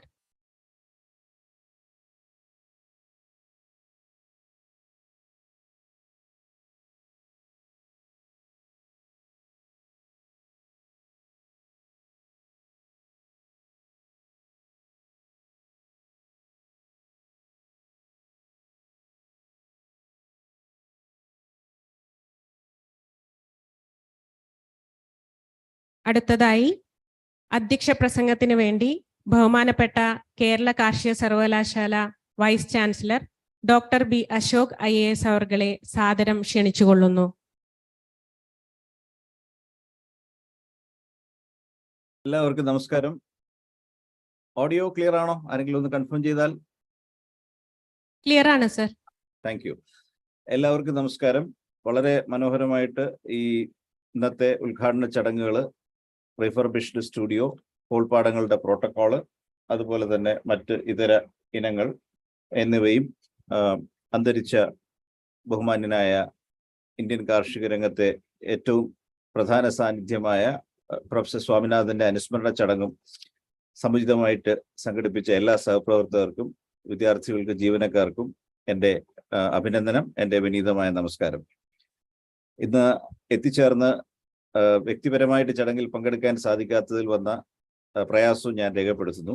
കാരണം ഈ രണ്ട് ചുമതലകൾ വഹിക്കുമ്പോൾ ഗവൺമെന്റിൽ ഉദിക്കുന്ന പ്രധാനപ്പെട്ട കാര്യം കൂടി കൈകാര്യം ചെയ്യേണ്ടി വന്നതുകൊണ്ടാണ് ഇന്ന് വ്യക്തിഗതമായിട്ട് എത്തിച്ചേരാൻ സാധിക്കാഞ്ഞത്. എന്നിരിക്കലും ക്ഷണം സ്വീകരിച്ച് ചടങ്ങ് ഉദ്ഘാടനം ചെയ്ത ബഹുമാനപ്പെട്ട മന്ത്രിയോടുള്ള കടപ്പാടും അതുപോലെ തന്നെ റിഗ്രറ്റ്സും കൂടി ഞാൻ രേഖപ്പെടുത്തുന്നു. അതുപോലെ നമ്മളോടൊപ്പം പങ്കെടുക്കുന്ന പ്രൊഫസർ ഷക്കീലെ ഞാൻ പ്രത്യേകമായിട്ട് സ്വാഗതം ചെയ്യുന്നു. പ്രൊഫസർ MS സ്വാമിനാഥൻ അനുസ്മരണം നമുക്ക് വേണ്ടി ചെയ്യുന്നതാണ്. ഞാൻ മറ്റ് എൻ്റെ സഹപ്രവർത്തകരെ മുഴുവനും ഗ്രീറ്റ് ചെയ്തുകൊണ്ട് ഇനി പറയുന്ന ഏതാനും വാക്കുകളിൽ അധ്യക്ഷ പ്രസംഗം അവസാനിപ്പിക്കുന്നു. ബഹുമാനപ്പെട്ട മിനിസ്റ്റർ ഇവിടെ പറഞ്ഞതെല്ലാം പ്രധാനപ്പെട്ട കാര്യങ്ങളാണ്. ഇന്നിവിടെ ഉദ്ഘാടനം ചെയ്യുന്നതായ ഫെസിലിറ്റീസ്, സൗകര്യങ്ങൾ തീർച്ചയായിട്ടും ഒരു വലിയ അളവ് വരെ കർഷക സമൂഹവും കേരളവും കാർഷിക യൂണിവേഴ്സിറ്റിയിൽ അർപ്പിച്ചിരിക്കുന്നതായ വിശ്വാസത്തെ മുന്നോട്ട് കൊണ്ടുപോകാനായിട്ട് സഹായിക്കും. അതോടൊപ്പം തന്നെ പാക്കേജ് ഓഫ് പ്രാക്ടീസസ് മുൻ മന്ത്രി സൂചിപ്പിച്ചതുപോലെ മലയാളത്തിൽ ആവശ്യമായ തോതിൽ പ്രസിദ്ധീകരിച്ചിട്ടുണ്ടാവുമെന്ന് ഞാൻ പ്രതീക്ഷിക്കുന്നു. ഇല്ല എങ്കിൽ, എൻ്റെ അറിവ് ശരിയല്ലെങ്കിൽ അതിൽ ഒരു ട്രാൻസ്ലേഷൻ, സാങ്കേതിക ട്രാൻസ്ലേഷൻ ടീം ഉടൻ പ്രവർത്തിക്കണം എന്ന് ഡയറക്ടർ ഓഫ് എക്സ്റ്റൻഷനോട് അഭ്യർത്ഥിക്കുകയാണ്. എൻ്റെ കാർഷിക യൂണിവേഴ്സിറ്റിയിൽ നിന്നും 96-ൽ ഗ്രാജുവേഷൻ ചെയ്ത ആളാണ് ഞാൻ. പിന്നീട് അവിടെ പഠിച്ചിട്ടില്ല, പഠിച്ചത് മറ്റ് സ്ഥാപനങ്ങളിലാണ്. അപ്പം അതുകൊണ്ട് തന്നെ യൂണിവേഴ്സിറ്റിയുടെ പ്രവർത്തനങ്ങളെക്കുറിച്ച് മറ്റ് സ്ഥലങ്ങളിലെ ഒരു താരതമ്യത്തിന് എനിക്ക് മാനസികമായിട്ട് പശ്ചാത്തലമുണ്ട്. പക്ഷെ അതിനിന്ന് മുതിരുന്നില്ല. കാർഷിക സർവകലാശാല ഒട്ടും മോശപ്പെട്ട ഒരു സർവകലാശാലയല്ല. അതിൻ്റെതായിട്ടുള്ള മികവുണ്ട്. ഞാൻ 90-96-ൽ പൂർത്തീകരിച്ച ഗ്രാജുവേറ്റ് പ്രോഗ്രാം ഇന്ത്യയിലെന്നല്ല ലോകത്ത് എവിടെ ഓഫർ ചെയ്യുന്ന ഒരു വെറ്റിനറി സയൻസ് പ്രോഗ്രാമിനെ പോലെയും ശക്തമാണെന്ന് വിശ്വസിക്കുന്ന ആളാണ് ഞാൻ. അവിടെ പഠിപ്പിച്ചിരുന്ന പ്രൊഫസർമാര്, ലഭിച്ചിരുന്ന സൗകര്യങ്ങൾ, ഇതൊക്കെ തന്നെ ലോകത്തെ എണ്ണം പറഞ്ഞ, ഞാൻ പിന്നീട് ലണ്ടൻ യൂണിവേഴ്സിറ്റിയുടെ വിദ്യാർത്ഥിയായപ്പോൾ അത് ലോകത്തിലെ 7ാമത്തെ മികച്ച യൂണിവേഴ്സിറ്റി ആയിരുന്നു. അവിടുത്തെ പ്രൊഫസർമാരോ ഭൗതിക സൗകര്യങ്ങളോ മണ്ണുത്തിയിൽ കിട്ടിയതിനേക്കാൾ പല മടങ്ങും മീതെയായിരുന്നു എന്ന് പറയാനായിട്ട് സാധിക്കുകയില്ല. പക്ഷെ ആ സൗകര്യങ്ങൾ വിനിയോഗിക്കുന്ന മനോഭാവത്തിനകത്ത് ഒരു വലിയ വ്യത്യാസം ഈ പറയുന്ന വിശ്വ റാങ്കിംഗ് ഉള്ള സ്ഥാപനങ്ങളിലുണ്ട് എന്നുള്ളതാണ് ഏറ്റവും പ്രധാനപ്പെട്ടതായ കാര്യം. ഞാനതേപ്പറ്റി മാത്രം സൂചിപ്പിച്ചുകൊണ്ട് പ്രസംഗം അവസാനിപ്പിച്ചുകൊള്ളാം. 2 ഇൻസ്റ്റൻസുകൾ മാത്രം ഞാൻ ഓർക്കുകയാണ്. 2 അനുഭവങ്ങൾ മാത്രം ഞാൻ പറയും. ഇതെല്ലാം തന്നെ ഏത് സാഹചര്യത്തെയും നേരിടുന്ന ആളുടെ മനോഭാവത്തിന്, അല്ലെങ്കിൽ അതിലേക്ക് മൈൻഡ് അപ്ലൈ ചെയ്യുന്ന മനോഭാവത്തിന് ഒരു വലിയ പ്രസക്തി ഉണ്ടെന്ന് വിചാരിക്കുന്ന ആളാണ് ഞാൻ. രാവിലെ എഴുന്നേറ്റ് കൺസ്ട്രെയിൻസ് മാത്രം നോക്കി അതില്ല ഇതില്ല അതില്ല ഇങ്ങനെ ചിന്തിച്ചു പോകുന്ന ഒരു മനസ്സിന് വൈകുന്നേരം ആകുമ്പോഴേക്കും ഒരു കാര്യമായിട്ടൊന്നും അച്ചീവ് ചെയ്യാൻ പറ്റില്ല. അങ്ങനെ ആലോചിച്ചാൽ കേരളത്തിലെ കൃഷിയെ നയിക്കുന്ന ഒരാൾക്ക് വലുതായിട്ടൊന്നും ചെയ്യാനും ഉണ്ടാവില്ല. വളരെ രസമായിട്ട് പറഞ്ഞാൽ, ഇന്നലെ എന്നെ ഒരു അറിയപ്പെടുന്ന ഒരാൾ എന്നെ ഫോണിൽ വിളിച്ചിട്ട് പറഞ്ഞു, നമ്മുടെ നെൽകൃഷിയുടെ ഭാവി എന്താകും? ഞാനൊന്നും മിണ്ടാൻ പോയില്ല. ഞാൻ സശ്രദ്ധ അദ്ദേഹത്തിന്റെ സംഭാഷണം, നെൽകൃഷിയുടെ ഭാവി എന്താകും, നമ്മുടെ കൃഷി എവിടെ പോകും, ഇങ്ങനെ പോയാൽ എവിടെ ചെല്ലും എന്നൊക്കെ ചോദിച്ചു. ഞാനൊരു 3-4 മിനിറ്റ് പിന്നെ അദ്ദേഹത്തിന്റെ ഇൻപുട്ട് കേട്ടതിന് ശേഷം ഞാൻ ചോദിച്ചു, സർ ഡോണ്ട് മൈൻഡ്, സാറിന് എത്ര ഏക്കർ നിലമാണ് പരിവർത്തനം ചെയ്യേണ്ടത്, വാട്ട് ഈസ് യുവർ റിക്വയർമെന്റ് എന്ന് ചോദിച്ചു. He was taken aback. He was taken aback because I had precisely identified his requirement. In the sense, കാരണം അത് ഒരു അപ്പോളജിയാണ്. തുടങ്ങിയ സ്റ്റേറ്റ്മെന്റ് എന്ന് പറയുന്നത് പരിവർത്തനം ചെയ്യേണ്ട ഒരു അപേക്ഷ ഗവൺമെന്റ് അംഗീകരിച്ച് തരേണ്ടതുണ്ട്. പക്ഷേ അത് ചെയ്യുന്നത് പിശകാണെന്നും നമുക്കറിയാം. നെൽകൃഷി പരിവർത്തനപ്പെടുത്തിയാൽ പിന്നെ പരിസ്ഥിതിക്ക് നല്ലതല്ലെന്നും നമുക്കറിയാം. അപ്പൊ അതിന്റെ ആമുഖം ഞാൻ പറഞ്ഞു വന്നത്, അത് സെൻസ് ചെയ്യാനുള്ള ഒരു പരിചയം നമ്മൾ എത്തി എന്നുള്ളത് കൊണ്ട് 2-3 മിനിറ്റിനുള്ളിൽ ഞാൻ അങ്ങോട്ട് ചോദിച്ചു, എത്ര ഏക്കറാണ് പരിവർത്തനം ചെയ്യാനായിട്ട് പ്രപ്പോസ് ചെയ്യുന്നത് എന്ന് ചോദിച്ചു. ഇതൊരു വലിയ സൂചികയാണ്, വലിയൊരു സൂചനയാണ്. കൃഷിയോട് താല്പര്യം ഉണ്ടെങ്കിൽ പോലും കൃഷിഭൂമി നമ്മൾ പ്രതീക്ഷിക്കുന്ന നിലയിൽ നിലനിർത്താൻ കഴിയാതെ വരികയാണ്. അതുകൊണ്ട് നിരാശരാകുകയല്ലേ വേണ്ടത്. അപ്പോൾ പിന്നെ പാരലായിട്ട് ചിന്തിച്ചു തുടങ്ങണം, നെല്ലിന്റെ ഉൽപ്പാദനം വർദ്ധിപ്പിക്കാൻ ഇതര മാർഗങ്ങളുണ്ടോ, ഈ പഠിച്ചതിനെ ഒന്ന് മാറ്റിപ്പിടിക്കാനുള്ള ഒരു പിന്നെ സമീപനം കൂടി നമ്മളെടുത്ത് വരണം. ഞാൻ 2 അനുഭവം മാത്രം ചുരുക്കി പറയാം. ഞാൻ എൻ്റെ ആദ്യത്തെ പോസ്റ്റ് ഗ്രാജുവേറ്റ് തീസിസ് എഴുതിയത് ലണ്ടൻ യൂണിവേഴ്സിറ്റിക്ക് വേണ്ടിയാണ്. അന്ന് അതിൻ്റെ ഫീൽഡ് വർക്ക്, അതിനകത്ത് ഒരുപാട് ഈ ബയോസ്പെസിമെൻസ് ഉണ്ടായിരുന്നു. ഒരു പൊല്യൂഷൻ പ്രോബ്ലമാണ് എനിക്ക് തന്നിരുന്നത്. നോർഫക്ക് എന്ന് പറയുന്ന കൗണ്ടിയിലെ വാട്ടർ സപ്ലൈ പ്ലാന്റിന്റെ മെയിൻ ഇൻടേക്ക് പൈപ്പിനകത്ത് തുടർച്ചയായിട്ട് വളർന്നു വരുന്ന ഒരു പൊല്യൂറ്റന്റ്. ആ പൊല്യൂറ്റന്റ് എന്ന് പറഞ്ഞാൽ ഒരു ബയോ ഏജന്റ് ആണ്. അത് പൈപ്പിനെ മൂടും, എല്ലാ സമ്മറിലും അത് വളർന്ന് മൂടും. അപ്പോൾ അത് വളരെ രസകരമായ അസൈൻമെന്റ് ആയിരുന്നു. കാരണം അവിടുത്തെ വൂൾസ്വർത്ത് എന്ന് പറയുന്ന ഒരു ടെക്നീഷ്യന്റെ കൂടെ ഈ വേഡേഴ്സ് ഒക്കെ ഇട്ടിട്ട് ഈ പൈപ്പിനുള്ളിൽ പ്രവേശിക്കണം. പൈപ്പ് എന്ന് പറഞ്ഞാൽ 3 മീറ്റർ വ്യാസമുള്ള പൈപ്പാണ്. അതിനകത്തൂടെ ധാരാളമായിട്ട് പോകാം. അപ്പൊ അതിന് ഉള്ളിൽ നിന്ന് കളക്ട് ചെയ്ത സാമ്പിൾസ് ഒക്കെ നാച്ചുറൽ ഹിസ്റ്ററി മ്യൂസിയം ലണ്ടനിലാണ് അനാലിസിസിന് അയച്ചത്. ഞങ്ങളുടെ യൂണിവേഴ്സിറ്റിയിൽ അതിന് വേണ്ട സൗകര്യം ഉണ്ടായിരുന്നില്ല. അപ്പോൾ അവിടെ കുറെ മൈക്രോസ്കോപ്പി അതിന് ആവശ്യമായിട്ട് വന്നു. അപ്പൊ അതിന് അന്ന് എൻ്റെ സൂപ്പർവൈസർ ആയിരുന്ന ഡോക്ടർ മേരി സ്പെൻസർ ജോൺസ്, അവരാണ് എന്നെ ഗൈഡ് ചെയ്യാനായിട്ട് വന്നത്. അപ്പോൾ ഞാൻ അവിടെ പോയ ശേഷം ഞാൻ പറഞ്ഞു, എനിക്ക് ഇലക്ട്രോൺ മൈക്രോസ്കോപ്പി വേണം. അപ്പോൾ EM യൂണിറ്റിന്റെ ലോകത്തിൽ തന്നെ ഒരു വലിയ EM യൂണിറ്റ് ആണ് അവിടെയുള്ള ബയോളജിയുടെ. അവർക്ക് അനലൈസ് ചെയ്യാൻ കഴിയാത്തതായ യാതൊരുവിധ സ്പെസിമെൻസും അല്ലെങ്കിൽ ഒരു സാഹചര്യം അവർ പ്രതീക്ഷിക്കുന്നേയില്ല. ഞാൻ മേരിയോട് ചോദിച്ചു, ഞാൻ ഈ EM യൂസ് ചെയ്യാൻ ആർക്കാണ് റിക്വസ്റ്റ് കൊടുക്കേണ്ടത്? അപ്പൊ മേരി പറഞ്ഞ്, നിങ്ങൾ അലക്സ് ബോൾസിനോട് സംസാരിച്ചാൽ മതി, he is the head of microscopy. അപ്പൊ ഞാൻ അലക്സ് ബോൾസിന്റെ റൂമിൽ ചെന്നു. അപ്പൊ അലക്സ് ബോൾസ് എന്റെ ആവശ്യമെല്ലാം കേട്ടതിന് ശേഷം, സായിവാണ്, അലക്സ് ബോൾസ് നേരെ ഡയറി എടുത്തിട്ട് പറഞ്ഞു, നിങ്ങൾ വെള്ളിയാഴ്ച രാവിലെ 11 മണിക്ക് വരിക എന്ന് പറഞ്ഞു. അപ്പൊ ഞാൻ ഈ ചോദിക്കുന്നത് ചൊവ്വാഴ്ചയോ മറ്റോ ആണ്. അപ്പോഴും ഞാൻ ചോദിക്കുകയാണ്, നമ്മുടെ ഇന്ത്യയിലെ ശീലം കൊണ്ട് ഞാൻ ചോദിക്കുകയാണ്, അപ്പൊ ഞാൻ അപേക്ഷ എവിടെ എഴുതി കൊടുക്കേണ്ടത്? അപ്പൊ അയാൾ എന്നെ വളരെ ചുഴിഞ്ഞു നോക്കിയിട്ട് പറഞ്ഞു, എന്തോന്ന് അപേക്ഷ? നിങ്ങളോട് ഞാൻ പറഞ്ഞില്ലേ 11 മണിക്ക്, നിങ്ങൾ 11 മണിക്ക് വരിക, മൈക്രോസ്കോപ്പ് എടുത്ത് പ്രയോഗം ആരംഭിക്കുക. അപ്പൊ ഞാൻ ചെന്നാൽ ഞാൻ എന്തെങ്കിലും ഫോർമാലിറ്റി മീറ്റ് ചെയ്യേണ്ടതുണ്ടോ, ഫീസ് അടയ്ക്കേണ്ടതുണ്ടോ, ഇവിടെ ഡെപ്യൂട്ടി രജിസ്ട്രാർ ഉണ്ടോ, അയാൾക്ക് കൊടുക്കേണ്ടതുണ്ടോ? നമ്മൾ നമ്മുടെ സിസ്റ്റത്തിൽ നിന്നാണല്ലോ വരുന്നത്. കാരണം ഒരു 20 ആളെ മറികടന്നിട്ട് മൈക്രോസ്കോപ്പിന്റെ അടുത്ത് എത്താനായിട്ട് സാധിക്കുള്ളൂ. അലക്സ് ബോൾസെ കുറച്ചു നേരം എന്നെ നോക്കി ഇരുന്നിട്ട് പറഞ്ഞു, എടോ മനുഷ്യ, നിങ്ങളിപ്പോ ഇന്ത്യയിലല്ല, this is a practical country. You see, I have scheduled you at 11 AM. You come and take over the microscope, it is all yours. അപ്പൊ ഞാൻ വീണ്ടും വളരെ കോസ്റ്റ്ലി എക്യുപ്മെന്റ് ആണ്, ഒരുപാട് മോണിറ്റേഴ്സ് ഉണ്ട്, ഇതിന്റെ സാമ്പിൾ ലോഡിംഗ് എന്നൊക്കെ പറയും, സാമ്പിൾ പ്രിപ്പറേഷൻ ലോഡിങ്ങിനൊക്കെ വലിയൊരു പ്രോട്ടോകോൾ ഉണ്ട്. ഇന്ത്യൻ ശൈലിയിൽ ഞാൻ ആലോചിച്ചിട്ട് ചോദിക്കുകയാണ്, അപ്പൊ എന്നെ കൊണ്ട് ഈ ഇൻസ്ട്രുമെന്റിന് വല്ല തകരാറും വന്നു കഴിഞ്ഞാൽ എങ്ങനെ നിങ്ങൾ ചോദിക്കുക? അലക്സ് ബോൾസ് തമാശയായിട്ട് പറഞ്ഞിട്ട് പറഞ്ഞാൽ, it is damaged I will buy A new one, you just get started. ഇതാണ് ആറ്റിറ്റ്യൂഡ്. ഇതാണ് ഞാൻ പറഞ്ഞ മനോഭാവത്തിന്റെ വ്യത്യാസം എന്ന് പറയുന്നത്. ഞാൻ ബ്രിട്ടീഷ് പൗരനല്ല, ഒരു സ്റ്റുഡന്റ് വിസയിൽ വന്നിരിക്കുന്ന ആളാണ്. അയാളുടെ ദശലക്ഷക്കണക്കിന് പൗണ്ട് വില വരുന്ന എക്യുപ്മെന്റ് എൻറ്റയർലി എൻ്റെ ഡിസ്പോസലിൽ ഇട്ടിട്ട് പിന്നെ അയാൾ എന്നെ സൂപ്പർവൈസ് ചെയ്യാൻ വന്നതേ ഇല്ല. അയാൾ അതിന്റെ ഓപ്പറേഷണൽ പ്രോട്ടോകോൾ എനിക്ക് തന്ന് സാമ്പിൾ ലോഡ് ചെയ്തിട്ട് നിങ്ങൾ പരിശോധിച്ചാൽ മതി, എന്തെങ്കിലും സംശയം ഉണ്ടെങ്കിൽ എൻ്റെ അടുത്ത് എന്നോട് ചോദിച്ചാൽ മതി എന്ന് പറഞ്ഞാൽ അയാൾ ഈ entirely left the entire laboratory to me and disappeared for the whole day.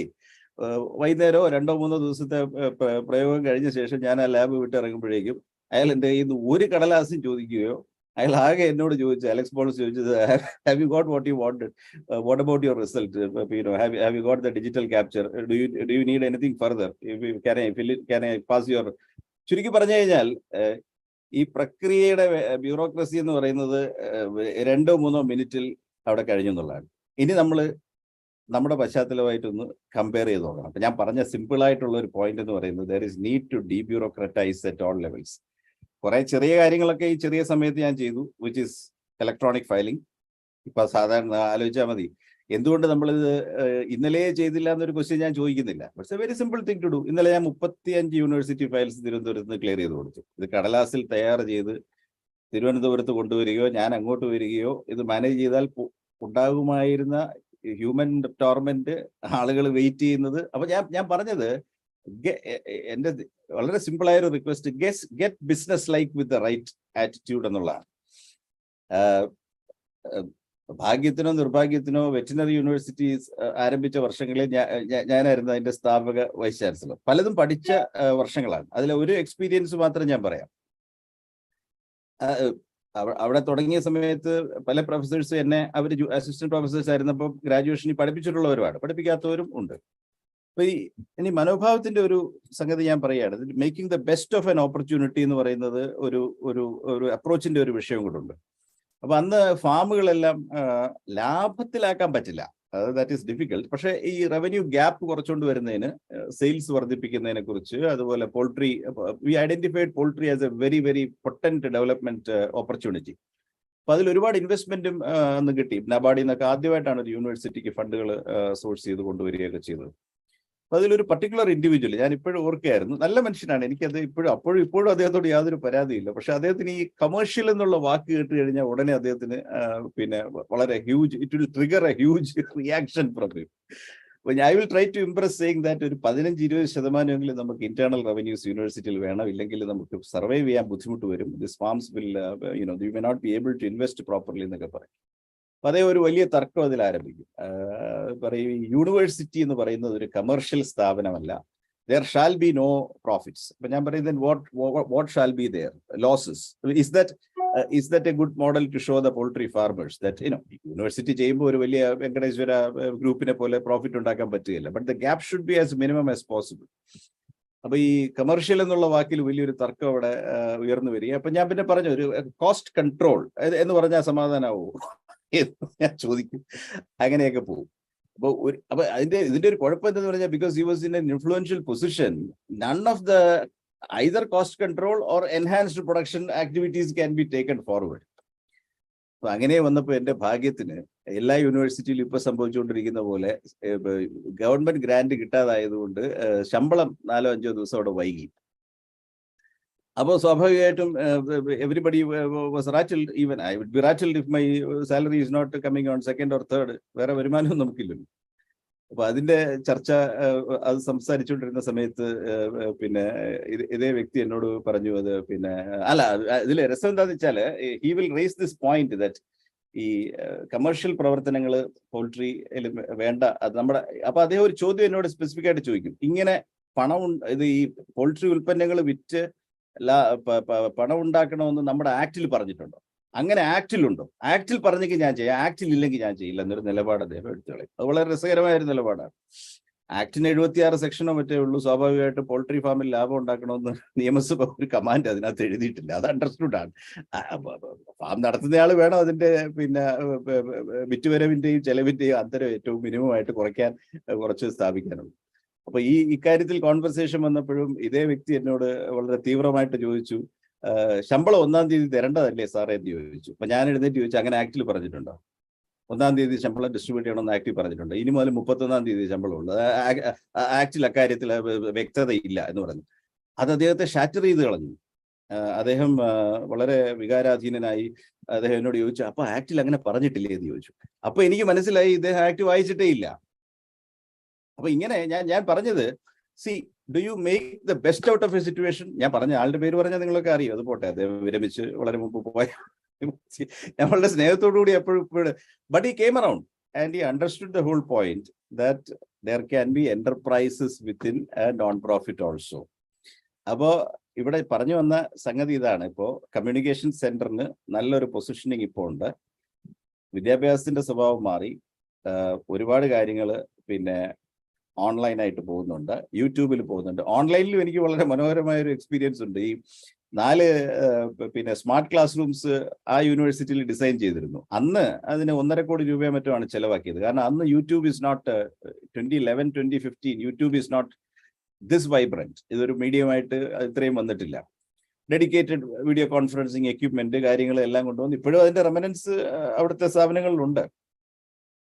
അപ്പൊ അന്ന് ഞാൻ വളരെ ഫോണ്ടായിട്ട് റിമെമ്പർ ചെയ്ത്, എനിക്ക് വളരെ സ്നേഹമുള്ള ഒരു professor actually they broke down before me saying that ഈ അന്നത്തെ ആശയം എന്ന് പറയുന്നത് ഈ പ്രത്യേകിച്ച് വയനാട് കിടക്കുന്ന ക്യാമ്പസിലേക്ക് പ്രൊഫസേഴ്സ് വരുന്നത് കുറവാണ്, അവൈലബിലിറ്റി കുറവാണ്. So you share the content.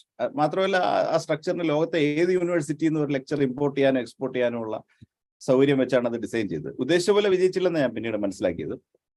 അപ്പൊ അന്ന് ഒരു പ്രൊഫസർ എന്നോട്, എനിക്ക് സ്നേഹമുള്ള ആളാണ്, ബഹുമാനമുള്ള ആളാണ്, എന്നോട് പറഞ്ഞു, എനിക്ക് ഈ ചോക്ക് പൊടി കയ്യിൽ പുരണ്ടില്ലെങ്കിൽ, അതായത് ഇങ്ങനെ സ്മാർട്ട് ബോർഡ് കൊടുത്തപ്പോഴാണ് കരഞ്ഞത്. എന്നിട്ട് പറഞ്ഞു, ഇങ്ങനെ ചോക്ക് പൊടി എൻ്റെ കയ്യിൽ പുരളുന്നില്ലെങ്കിൽ എനിക്ക് പഠിപ്പിച്ചതായിട്ട് തോന്നുകയില്ല, അതുകൊണ്ട് ഈ സംവിധാനം ഒന്നും നമുക്ക് പറ്റുകയില്ല, ഇത് നമുക്ക് ചോക്ക് പൊടിയും.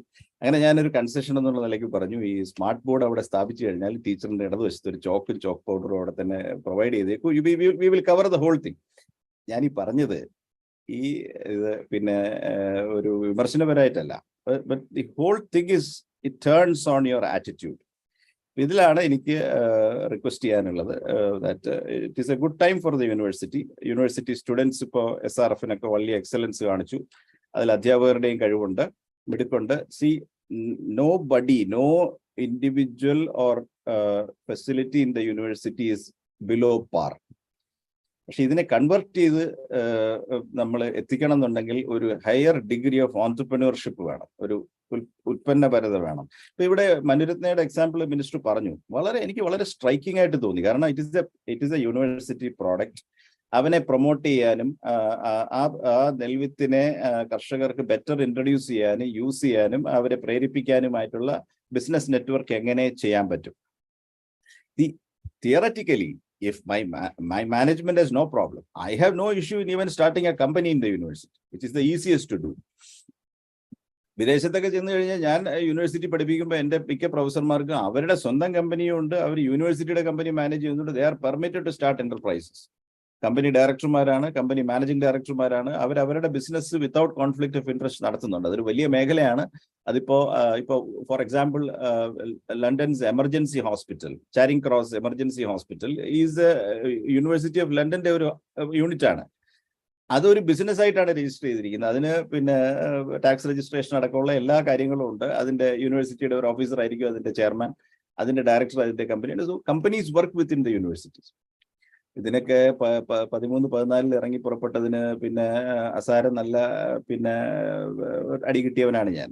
കാരണം യൂണിവേഴ്സിറ്റി വിറ്റഴിക്കുന്നു, യൂണിവേഴ്സിറ്റി പിന്നെ വിറ്റുപോയി, ഇങ്ങനെയൊക്കെയാണ് ചില ആളുകൾ അതിനെ മനസ്സിലാക്കിയത്. It's all at the end of the day, I have also got inclined to believe that every institution has its moments. It's high moment, it's low moment, it's way it pulls along, etc. ഇതെല്ലാം തന്നെ നമ്മുടെ മുമ്പിലുള്ള options, നമ്മുടെ മുമ്പിലുള്ള പരിമിതമായ options intelligent ആയിട്ട് പെട്ടെന്ന് convert ചെയ്യാൻ പറ്റുന്ന ഫാസ്റ്റ് തിങ്കിങ് ആയിട്ടുള്ള ഒരു ടീമിനെ ഇത് പിന്നെ മുന്നോട്ട് കൊണ്ടുപോകാനാവും. അപ്പൊ ആ ദിശയിലുള്ള ഒരു ചുവടുവെപ്പ് എന്നുള്ള നിലയിൽ ഈ സൗകര്യങ്ങൾ വർദ്ധിച്ചത് പിന്നെ എല്ലാം ചെറിയ ഇനിഷ്യേറ്റീവ്സ് ആണെങ്കിൽ it has A huge dividend. അതിന്റെ പിന്നിൽ പ്രവർത്തിച്ച director of extension, registrar, professor of extension communication centre, അവിടെ വർക്ക് ചെയ്യുന്ന എല്ലാ ഉദ്യോഗസ്ഥരും, മറ്റ് സബ് ഇനിഷ്യേറ്റീവ്സും ഒക്കെ എല്ലാവരെയും ഒന്നുകൂടെ കൺഗ്രാജുലേറ്റ് ചെയ്തുകൊണ്ട് ഞാൻ എൻ്റെ സംസാരം അവസാനിപ്പിക്കുന്നു. Let it become a strength to the university. ആത്മവിശ്വാസം വേണം, എന്റർപ്രൈസ് മെന്റാലിറ്റി വേണം. അനത്തിക്കലായിട്ടൊന്നും ചെയ്യാതിരുന്നാൽ മതി. പിന്നെ കോൺഫ്ലിക്റ്റ് ഓഫ് ഇൻട്രസ്റ്റ് വരത്തക്ക രീതിയിലും വ്യക്തിഗത നേട്ടം ഉണ്ടാകത്തക്ക രീതിയിലും അൺഫെയർ കോമ്പറ്റീഷൻ നടത്തുന്ന രീതിയിലും നമ്മളൊന്നും ചെയ്യാതിരുന്നാൽ മതി. That way we can serve the student community, the farmers, the state much better. Professor സ്വാമിനാഥനെ കുറിച്ച് വേറൊരു 2 മിനിറ്റ് സംസാരിക്കണമെങ്കിൽ ഞാനത് മാറ്റിവെക്കാം, ഇല്ലെങ്കിൽ ഇപ്പോൾ തന്നെ പറഞ്ഞ് അവസാനിപ്പിക്കാം. ഏതായിരിക്കും ബെറ്റർ? രജിസ്ട്രാർ ഒന്ന് അഡ്വൈസ് ചെയ്താൽ. ഇപ്പൊ തന്നെ സംസാരിക്കാം. അതായിരിക്കും നല്ലത്. നമ്മൾ ലേറ്റ് ആയതുകൊണ്ട് ഇനി it may be difficult. I also have a few programmes to attend to. Professor സ്വാമിനാഥനെ കുറിച്ച് ഒരുപാട് സംസാരിക്കപ്പെട്ടു, എഴുതപ്പെട്ടു, വളരെ സെലിബ്രേറ്റ് ചെയ്യപ്പെട്ടു. ഞാൻ നേരത്തെ പറഞ്ഞ ഈ ഏട്ടിലെ ഉള്ള അറിവും അത് പോളിസി സിസ്റ്റത്തിൽ കൂടെ നടപ്പിലാക്കുന്നതിനുള്ള കഴിവും ഒത്തിണങ്ങിയ ഒരു മനുഷ്യനായിരുന്നു പ്രൊഫസർ സ്വാമിനാഥൻ. അദ്ദേഹത്തിന് എനിക്ക് നേരിട്ട് പരിചയം വരുന്നത് അദ്ദേഹത്തിന്റെ ലേറ്റ് സ്റ്റേജസിലാണ്, ലാസ്റ്റ് വർഷങ്ങളാണ്. വൈസ് ചാൻസലർ ആയിരിക്കുമ്പോൾ അദ്ദേഹത്തിന് നേരിട്ട് തന്നെ അറിയാമായിരുന്നു. വെറ്ററിനറി യൂണിവേഴ്സിറ്റിയുടെ പല ജഡ്ജിങ് കമ്മിറ്റീസിലും കർഷകശ്രീ അടക്കമുള്ള ഡിറ്റർമിനേഷൻ അവാർഡ് കമ്മിറ്റീസിലും ഞങ്ങൾ ഒന്നിച്ച് പ്രവർത്തിച്ചിട്ടുണ്ട്. ദിവസങ്ങൾ ഒന്നിച്ച് ഒരേ ഹോട്ടലിലോ ഗസ്റ്റ് ഹൗസിലോ താമസിച്ച് അദ്ദേഹം ചെയർ ചെയ്യുന്ന മീറ്റിംഗ്സിൽ പങ്കെടുത്തിട്ടുണ്ട്. അദ്ദേഹത്തിൽ എനിക്ക് വളരെ ആകർഷണം തോന്നിയ ഒരു സംഗതിയാണ് അദ്ദേഹത്തിന്റെ ഒരു പ്ലീനറി സ്റ്റാറ്റസ് ഉള്ള ഒരു വ്യക്തിയാണെങ്കിലും അദ്ദേഹത്തിന്റെ സൂക്ഷ്മമായ ശ്രവണക്ഷമത, ability to listen to what the other person is saying and only react to what is really required. അത് വളരെ സ്ഫുടം ചെയ്ത ഒരു വ്യക്തി ഗുണമാണ്. അദ്ദേഹം വളരെ കേട്ടുകൊണ്ടിരുന്നു കഴിഞ്ഞാലും അതിലെ പെർട്ടിനന്റ് ആയിട്ടുള്ള റിയാക്ഷൻ ആവശ്യമായ കാര്യത്തോട് മാത്രമേ അദ്ദേഹം റിയാക്ട് ചെയ്യുള്ളൂ. അത് മാത്രമല്ല, വളരെ സാധാരണഗതിയിൽ ഒരു പർട്ടിക്കുലർ ലെവൽ ഓഫ് അച്ചീവ്മെന്റ് എത്തിയ ആളുകൾക്ക് പല കാര്യങ്ങളോടും ഒരു ബയാസ് ഉണ്ടാവും. അത് കേൾക്കുന്നതിന് മുമ്പ് തന്നെ അവർ പറയും ഇത് ശരിയാവില്ല, അത് ശരിയാവില്ല, ഇങ്ങനെയല്ല, അങ്ങനെയല്ല അത് പറയും. പക്ഷേ ഈ വാസ് റിമാർക്കബിളി അഡാപ്റ്റഡ്. ഇപ്പം ഞങ്ങളുടെ പ്രൊഫഷണൽ പ്രാക്ടീസ് ഞാൻ തുടങ്ങുന്ന അല്ലെങ്കിൽ ഞാൻ ഗ്രാജുവേറ്റ് ചെയ്ത 96 Swaminathan is already an international legend. അപ്പോൾ നമ്മളൊക്കെ പറയുന്നത് ഡിസ്മിസ് ചെയ്യാനുള്ള ഒരു സ്റ്റാച്ചർ ഉള്ള ഒരു മനുഷ്യനാണ്. പക്ഷേ I was amazed with his wavelength, his ability to sort of listen to even absurd or absurd things like what people like me say. He was extremely tolerant, extremely tall in his receptivity to ideas. അപ്പം അതിൽ നിന്ന് നമ്മൾ പഠിക്കണമെന്നാണ് ഞാൻ വിചാരിച്ചത്. അപ്പോൾ in the sense I wanted to convey to the participants that it is very important that two things are very important in institutions. Number one is people should trust one another. അത് വളരെ പ്രധാനമാണ്. കാരണം one of the things which what I found is very good with the British culture is that ഈ Britain, ഇപ്പൊ London നഗരം കൊച്ചി നഗരമാണെങ്കിൽ മലയാളികൾക്ക് paranoia വരും. കാരണം എന്താന്ന് വെച്ചാൽ city has become so diverse. നിങ്ങൾ ഒരു മെട്രോയുടെ ക്യാബിനിൽ കയറി കഴിഞ്ഞാൽ പല നാഗരികതകളിൽ നിന്ന്, സംസ്കാരങ്ങളിൽ നിന്ന് വരുന്ന ആൾക്കാരാണ് ഇപ്പോൾ ഒരു പബ്ലിക് ട്രാൻസ്പോർട്ടിൽ കയറുന്നത്. ഇതേ അനുഭവം നിങ്ങൾക്ക് കൊച്ചിയിലെ ഒരു ഓടുന്ന ഒരു ബസ്സിൽ കയറിയിട്ട് ആ ബസ്സിൽ സംസാരിക്കുന്ന എല്ലാ മലയാളം ഇതര ഭാഷകളാണെന്ന് വന്നു കഴിഞ്ഞാൽ ഒരു സാധാരണ മലയാളി പകച്ചു പോകും. നമുക്ക് ഇപ്പൊ തന്നെ പല ട്രെയിൻ കമ്പാർട്ട്മെന്റ്സിലും ഇപ്പൊ എറണാകുളം നോർത്ത് സ്റ്റേഷനിൽ നിങ്ങൾ ട്രെയിൻ കയറാൻ ശ്രമിക്കുമ്പോൾ നിങ്ങൾക്ക് സംശയമുണ്ട് അത് കേരളത്തിലെ ഒരു റെയിൽവേ സ്റ്റേഷൻ ആണോ അല്ലയോ എന്നുള്ളത്. You are not comfortable with it. But the Londoner has become completely comfortable with that multiculturalism. അവര് ഇപ്പോ ഒറിജിനൽ ലണ്ടനേഴ്സ്, ബ്രിട്ടീഷേഴ്സ്, ഞാൻ മനസ്സിലാക്കുന്നത് 7-1 മറ്റേ ഉള്ളൂ ലണ്ടനിൽ. ആ നഗരം ലോക നഗരമായിട്ട് മാറി. ഇംഗ്ലീഷ് ഭാഷ അവിടെ ഒരു ന്യൂനപക്ഷ ഭാഷയായിട്ട് മാറി. Some other languages, possibly Hindi may be being spoken as much as English in that particular city. They're extremely tolerant and absorptive, despite very disruptive, culturally shocking actions and experiences. വളരെ പ്രധാനപ്പെട്ട ഒരു കാര്യമാണ് that they trust the person and go forward working with him എന്നുള്ളത്. രണ്ട്, ഈ wave length to understand diverse ideas and develop perspective. So these two things I remember very fondly from Professor Swaminathan. Dr. Shakila will be taking a longer review of or remembrance of the man. So I stop here and leave the day to you. Thank you very much for having me online. And once again, I regret that I could not be there in person. Thank you so much. വളരെയധികം നന്ദി sir. അടുത്തതായി ആശംസകൾ അർപ്പിച്ച് സംസാരിക്കുന്നതിനായി കേരള കാർഷിക സർവകലാശാല registrar doctor A Zakir Hussain അവർകളെ ക്ഷണിച്ചുകൊള്ളുന്നു.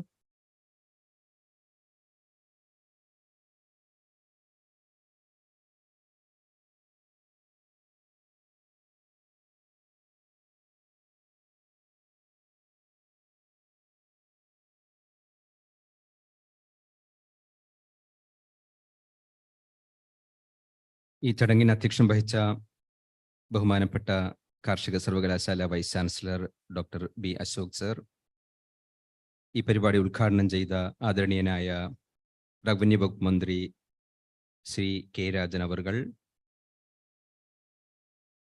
ഇവിടെ doctor MS Swaminathan അനുസ്മരണ പ്രഭാഷണം നടത്തുന്ന doctor Shakeela B, director of extension doctor Jacob John, director of research doctor Madhu Subrahmanyam, deans, officers, faculty members, അധ്യാപകർ, അനധ്യാപകർ, വിദ്യാർത്ഥികൾ, ഇവിടെ അവാർഡ് വാങ്ങാൻ എത്തിയ അഡാട്ട് എന്നുള്ള പ്രിയപ്പെട്ട കർഷക സുഹൃത്തുക്കൾ, വിദ്യാർത്ഥികൾ, ബഹുമാന്യരെ, പ്രിയമുള്ളവരെ, വളരെ സന്തോഷത്തോടും അതിലേറെ ചാരിതാർത്ഥ്യത്തോടും കൂടിയാണ് ഈ ഫംഗ്ഷൻ നിൽക്കുന്നത്. പ്രത്യേകിച്ചും ഇത് കാർഷിക സർവകലാശാലയെ സംബന്ധിച്ചിടത്തോളം നിരവധി പരിപാടികൾ ഒരു വേദിയിൽ ഉദ്ഘാടനം ചെയ്യപ്പെടുക എന്നുള്ളത് പുത്തരിയല്ല. നിരവധി പരിപാടികൾ, 20-ലധികം പരിപാടികൾ ഒരുമിച്ച് ഒരു വേദിയിൽ നമ്മൾ പല ഘട്ടങ്ങളിലായി ഉദ്ഘാടനം ചെയ്തിട്ടുണ്ട്. പക്ഷേ അതിൽ നിന്നെല്ലാം വ്യത്യസ്തമായി ഈ പരിപാടിക്ക് ഏറ്റവും കൂടുതൽ സന്തോഷം തോന്നുന്നത് ഒരു പക്ഷേ നാം ഏവരും ആദരിക്കുന്ന ബഹുമാന്യനായ ഡോക്ടർ MS സ്വാമിനാഥൻ അവരുടെ അനുസ്മരണ സെമിനാർ ഈ പരിപാടിയിൽ ഉണ്ട് എന്നുള്ളത് കൊണ്ടാണ്. അദ്ദേഹത്തെ പോലെ മഹാനായ ഒരു വ്യക്തിയുടെ അനുസ്മരണം നടക്കുന്ന ഒരു ചടങ്ങിൽ സ്റ്റേജിൽ ഇരിക്കാൻ കഴിയുക എന്നത് തന്നെ സത്യം പറഞ്ഞു കഴിഞ്ഞാൽ വളരെയധികം ചാരിതാർത്ഥ്യം ഉള്ള ഒന്നാണ് എന്ന് എടുത്തു പറയാതെ വയ്യ. ഞാൻ ഉൾപ്പെടെയുള്ള കൃഷി പഠിച്ച അല്ലെങ്കിൽ പഠിക്കുന്ന വിദ്യാർത്ഥികൾ ഓരോരുത്തരും ഉൾപ്പുളകത്തോടെ, അതിലേറെ ശരിക്കു പറഞ്ഞു കഴിഞ്ഞാൽ എന്താണ് സംഭവിച്ചത് എന്നുപോലും വളരെ അതിശയത്തോടു കൂടി കേട്ടിട്ടുള്ള, പഠിച്ചിട്ടുള്ള ഒന്നാണ് ഗ്രീൻ റെവല്യൂഷൻ അഥവാ ഹരിത വിപ്ലവം. അതിൻ്റെ ആർക്കിടെക്ട് എന്ന് പറയാവുന്ന, ഇന്ത്യയിലെ ഹരിത വിപ്ലവത്തിൻ്റെ ശില്പി എന്ന് പറയുന്ന മഹാനായ വ്യക്തിയാണ് ഡോക്ടർ MS സ്വാമിനാഥൻ എന്നുള്ളത് നമുക്ക് ഏവർക്കും അറിയുന്ന കാര്യമാണ്.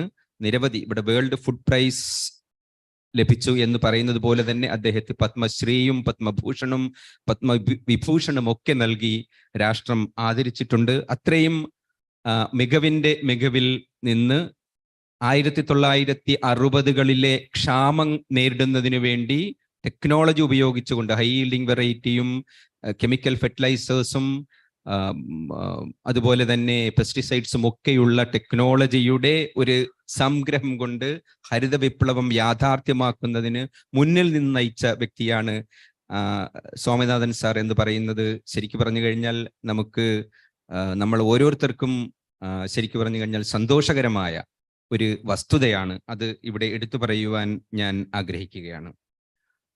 ആ ഒരു പരിപാടി കൊണ്ട് തന്നെ അതിനെപ്പറ്റി കൂടുതൽ ഇവിടെ ബഹുമാനിയായ ഷക്കീല മാഡം അദ്ദേഹത്തിന്റെ അനുസ്മരണം നടത്തുന്നു എന്നുള്ളത് കൊണ്ട് ആ ഒരു മേഖലയിലേക്ക് കടക്കുവാനും, മാത്രമല്ല ഒരു ആശംസാ പ്രസംഗത്തിൽ കൂടുതൽ സമയമെടുക്കുന്നത് അനുചിതമാണ് എന്നുള്ളത് കൊണ്ടും ഞാൻ അതിലേക്ക് കടക്കുന്നില്ല.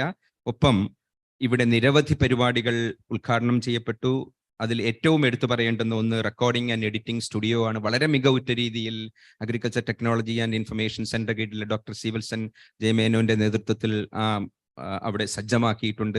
അത് വളരെ മികച്ച രീതിയിലുള്ള ഒരു ഇന്റർനാഷണൽ സ്റ്റാൻഡേർഡിൽ തന്നെ, നമുക്കൊരു ഫിലിം സ്റ്റാൻഡേർഡിൽ തന്നെ ഏത് റെക്കോർഡിങ്ങുകളും നടത്താൻ പറ്റുന്ന തരത്തിലുള്ള, ഓഡിയോ വീഡിയോ റെക്കോർഡിങ്ങുകൾ നടത്താൻ പറ്റുന്ന തരത്തിലുള്ള ഒരു സ്റ്റുഡിയോ സജ്ജമാക്കിയിട്ടുണ്ട്. അതുപോലെ തന്നെ നവീകരിച്ച ഭക്ഷ്യ സംസ്കരണ യൂണിറ്റ്, ഈ 5K communication സെന്ററുകളുള്ള 5KV solar centre, അതുപോലെ നമ്മുടെ തന്നെ നമ്മൾ കുറെ കാലങ്ങളായി തയ്യാറാക്കി വെച്ചിരുന്ന നമ്മുടെ സൊവനീർ എന്ന് പ്രകാശനം ചെയ്യാൻ കഴിഞ്ഞു എന്നുള്ളതും വളരെയധികം സന്തോഷകരമായ ഒന്നാണ്. ഈ പരിപാടികളെല്ലാം ഈ ഒരു കുടക്കീഴിൽ ഇന്ന് നടത്താൻ കഴിഞ്ഞത് ഡയറക്ടറേറ്റ് ഓഫ് എക്സ്റ്റൻഷന്റെ ബഹുമാനായ എൻ്റെ പ്രിയ സുഹൃത്ത് ഡോക്ടർ ജേക്കബ് ജോണിന്റെ നേതൃത്വത്തിലുള്ള ഡയറക്ടറേറ്റ് ഓഫ് എക്സ്റ്റൻഷന്റെ നേതൃത്വത്തിലുള്ള ടീമിന്റെ ആത്മാർത്ഥമായ പ്രവർത്തനം കൊണ്ടാണ്. ടീമിലെ ഓരോ അംഗങ്ങളെയും അഭിനന്ദിക്കുവാൻ ഈ അവസരം വിനിയോഗിക്കുകയാണ്. ഒപ്പം ഭാവിയിൽ ഇത്തരത്തിലുള്ള പരിപാടികൾക്ക് എല്ലാവിധ ആശംസകളും നേർന്നുകൊണ്ട് ഞാൻ എൻ്റെ വാക്കുകൾ ഉപസംഹരിക്കുന്നു. എല്ലാവിധ ആശംസകളും നേരുന്നു. Thank you. നന്ദി സാർ. ആശംസാ പ്രസംഗത്തിനായി കേരള കാർഷിക സർവകലാശാല director of research doctor Madhu Subrahmanyam സാറിനെ ക്ഷണിച്ചുകൊള്ളുന്നു.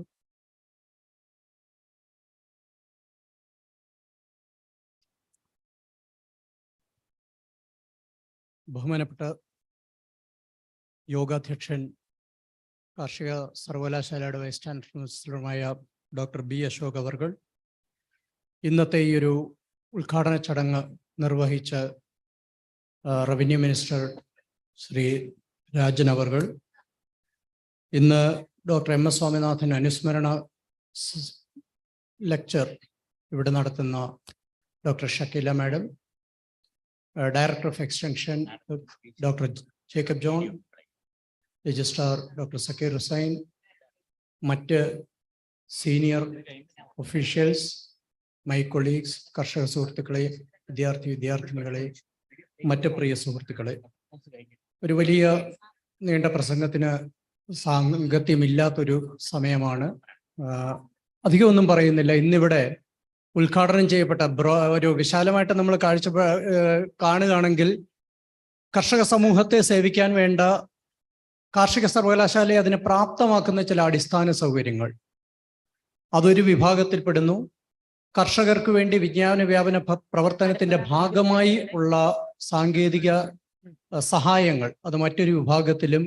മൂന്നാമതായിട്ട് ഡോക്യുമെന്റേഷൻ, അതായത് ഒരു ഡയറക്ടറേറ്റ്, ഏത് സ്ഥാപനമാണെങ്കിലും അത് ചെയ്യുന്ന സമൂഹത്തിന് വേണ്ടി അത് ചെയ്യുന്ന പ്രവർത്തികൾ രേഖപ്പെടുത്തുക, അത് സമൂഹത്തിലേക്ക് എത്തിക്കുക എന്നത് പ്രധാനമായ കാര്യമാണ്. ഈ 3 കാര്യങ്ങളിൽപ്പെട്ട 6ഓളം പദ്ധതികൾ ആണ് ഇന്നിവിടെ ഉദ്ഘാടനം ചെയ്യപ്പെട്ടത്.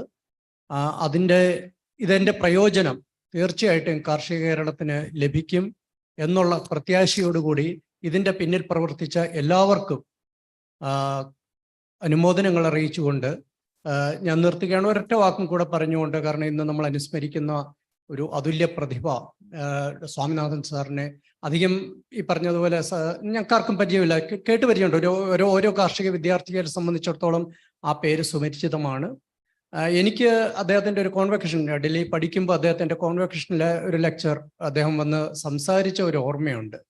ഇത്രയും സ്പീഡിൽ നടക്കുന്ന ഇത്ര ഡൈനാമിക് ആയിട്ടൊരു പേഴ്സണാലിറ്റി, അത് നമുക്ക് സദസ്സിലിരിക്കുമ്പോൾ നമ്മളൊക്കെ ഒരുപാട് പുറകിലായിരിക്കുന്നത്, പക്ഷെ അദ്ദേഹത്തിൻ്റെ ഡൈനാമിസം, അദ്ദേഹം ആ സ്റ്റേജിലോട്ട് വളരെ ഈസി ആയിട്ട് കമ്മ്യൂണിക്കേറ്റ് ചെയ്യുന്ന, ഇടത് കയ്യിൽ ഗ്ലാസും പിടിച്ച് കൊണ്ട് നിന്ന് അദ്ദേഹത്തിന് നടത്തിയ ഒരു കോൺവെക്ഷൻ ലെക്ചർ ഇത്ര ഇംപ്രസീവായിട്ട്, അതുപോലെ തന്നെ അദ്ദേഹത്തിൻ്റെ ഒരുപാട് സുപ്രധാന ചെറിയ കോൺട്രിബ്യൂഷൻസ് നമ്മൾ പെട്ടെന്ന് ശ്രദ്ധിക്കുന്നത്, green to evergreen revolution, sustainable agriculture, ഇങ്ങനെയുള്ള ആ കാലത്തിന് അനുസൃതമായ ചില വീക്ഷണങ്ങൾ അത് വളരെ ലളിതമായിട്ട് അവതരിപ്പിക്കുന്നതിൽ അദ്ദേഹം അതിപ്രഗത്ഭനായിരുന്നു. പിന്നെ ഞാൻ ഇന്നലെ ഇരുന്ന് ആലോചിച്ചപ്പോൾ തോന്നി, മൂന്ന് പേരെ നമുക്ക് ആ കാര്യത്തിൽ ഒരു വ്യക്തി ഇറങ്ങി തിരിച്ചു കഴിഞ്ഞാൽ എന്ത് സാധ്യമാകും എന്നുള്ളതിന് ഏറ്റവും നല്ല ഉദാഹരണത്തിന് 3 മലയാളികളുണ്ടെന്ന് ഞാനിങ്ങനെ വെറുതെ ആലോചിച്ചപ്പോൾ തോന്നിയതാണ്. ഒന്ന്, നമ്മുടെ മുൻ election commissioner TN Seshan. Election commission എന്നൊരു സംഭവം കേരളത്തിലോ ഇന്ത്യയിൽ ഉണ്ടെന്ന് ആദ്യമായിട്ട് എല്ലാവരെയും ശരിക്കൊന്ന് മനസ്സിലാക്കി കൊടുത്തത് TN ശേഷനാണ്. 2, നമ്മുടെ milk man of India doctor Varghese Kurian. Amul എന്ന പ്രസ്ഥാനത്തിലൂടെ അദ്ദേഹം ഇന്ത്യക്ക് നൽകിയത് എന്താണെന്ന് ഒരുപക്ഷെ നമുക്ക് അളക്കാൻ പോലും പറ്റാത്ത ഒരു സംഭാവനയാണ് അദ്ദേഹം നമുക്ക് വേണ്ടി, ഈ രാജ്യത്തിന് വേണ്ടി നൽകിയിട്ട് പോയത്.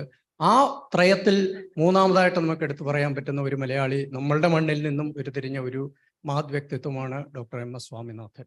ഗ്രീൻ റെവല്യൂഷൻ എന്ന ഞാനത് ആലോചിച്ചത്, നമ്മൾ ഓരോരുത്തരും അതിൽ നിന്നൊരു പാഠം ഉൾക്കൊണ്ട് നമ്മളും ഒരു ചേഞ്ചിനായിട്ട് ഇറങ്ങിത്തിരിക്കാൻ ശ്രമിക്കുകയാണെങ്കിൽ നമുക്ക് മാറ്റങ്ങൾ വരുത്താൻ കഴിയും എന്നുള്ള ഒരു വലിയ ഒരു പാഠമാണ് ഈ 3 ജീവിതങ്ങൾ നമ്മുടെ മുമ്പിൽ തുറന്നു എത്തിച്ചിരിക്കുന്നത്. ഞാൻ കൂടുതൽ ദീർഘിപ്പിക്കുന്നില്ല. ഇന്നത്തെ ഞാൻ നേരത്തെ പറഞ്ഞ പോലെ കർഷക സമൂഹത്തിന് മുതൽക്കൂട്ടാകുന്ന ഈ സംരംഭങ്ങളെല്ലാം തന്നെ അത്തരത്തിൽ മുതൽക്കൂട്ടാകട്ടെ എന്ന് പ്രത്യാശിച്ചുകൊണ്ടും ഇതിൻ്റെ പിന്നിൽ പ്രവർത്തിച്ചവരെ ഒരിക്കൽ കൂടെ അനുമോദിച്ചുകൊണ്ട് ഞാൻ എൻ്റെ വാക്കുകൾ നിർത്തുന്നു. നന്ദി, നമസ്കാരം. വളരെയധികം നന്ദി സർ. കാർഷിക സർവകലാശാലയുടെ നേട്ടങ്ങളും കാർഷിക രംഗത്തെ നൂതന ആശയങ്ങളും കർഷകരിലേക്ക് എത്തിക്കുന്ന സർവകലാശാലയുടെ വിജ്ഞാന വ്യാപന വിഭാഗത്തിന് കീഴിലുള്ള സ്ഥാപനങ്ങളുടെ പ്രവർത്തനം വിശദീകരിക്കുന്ന ഒരു ലഘു വീഡിയോ തയ്യാറാക്കിയിട്ടുണ്ട്. അതിന്റെ പ്രകാശനമാണ് ഇവിടെ നടന്നത്. ആ വീഡിയോ ഇപ്പോൾ പ്ലേ ചെയ്യുന്നതാണ്.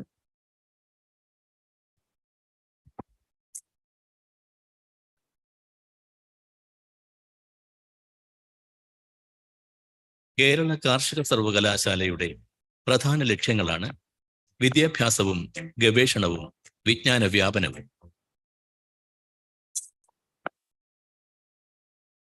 മണ്ണുത്തിയിലെ വിജ്ഞാന വ്യാപന ഡയറക്ടറേറ്റാണ് സർവകലാശാലയുടെ ശാസ്ത്ര സാങ്കേതിക ഗവേഷണ നേട്ടങ്ങളെ കർഷകരിലേക്ക് എത്തിക്കുന്നത്.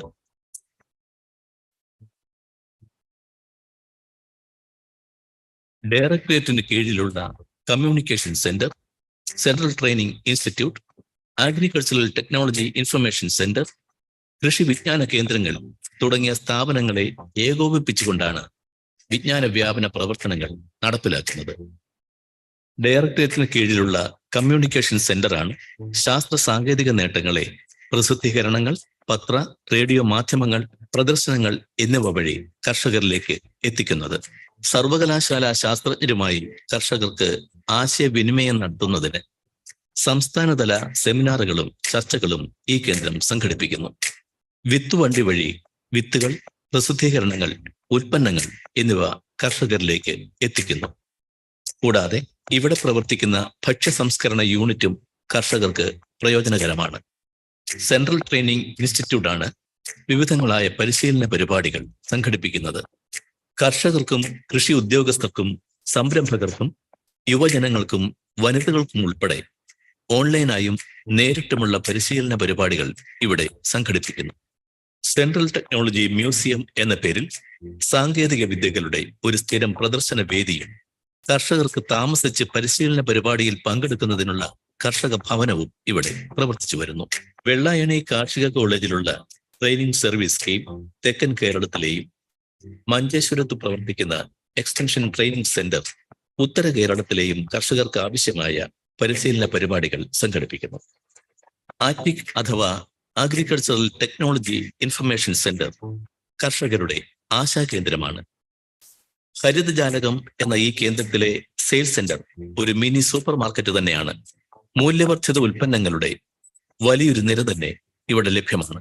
അത്യുൽപാദന ശേഷിയുള്ള നടീൽ വസ്തുക്കളും ചെടികളും എല്ലാം ലഭിക്കുന്ന നഴ്സറി, കൂടാതെ പുസ്തകങ്ങൾ, പ്രസിദ്ധീകരണങ്ങൾ, കർഷകർക്ക് സംശയ നിവാരണത്തിനുള്ള സൗകര്യം എന്നിവയും ആറ്റിക് നൽകുന്നു.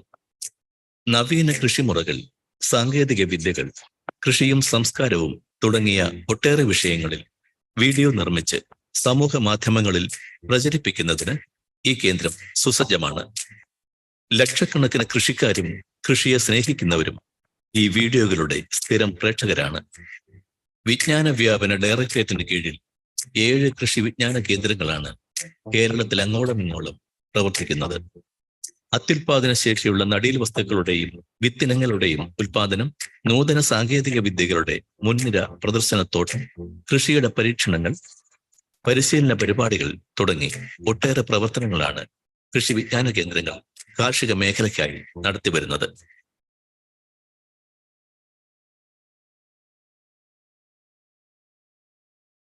കണ്ണൂർ, മലപ്പുറം, വയനാട്, പാലക്കാട്, കോട്ടയം, കൊല്ലം, തൃശൂർ എന്നിവയാണ് സർവകലാശാലയുടെ കീഴിലുള്ള കൃഷി വിജ്ഞാന കേന്ദ്രങ്ങൾ. വിജ്ഞാന വ്യാപന ഡയറക്ടറേറ്റിന് കീഴിൽ മണ്ണുത്തിയിൽ എല്ലാ സൗകര്യങ്ങളുമുള്ള ഒരു പ്രസ്സും പ്രവർത്തിച്ചു വരുന്നു.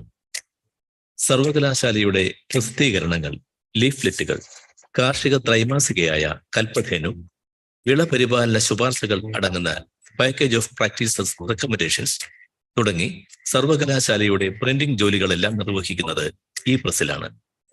കാർഷിക സംരംഭകത്വം പ്രോത്സാഹിപ്പിക്കുന്നതിനായി ഒരു അഗ്രി ബിസിനസ് ഇൻക്യുബേറ്റർ വെള്ളാനിക്കരയിൽ പ്രവർത്തിച്ചു വരുന്നു. പുതുസംരംഭകർക്ക് ഭക്ഷ്യ സംസ്കരണത്തിനുള്ള സാങ്കേതിക വിദ്യയും സാമ്പത്തിക സഹായവും ഈ കേന്ദ്രം നൽകി വരുന്നു.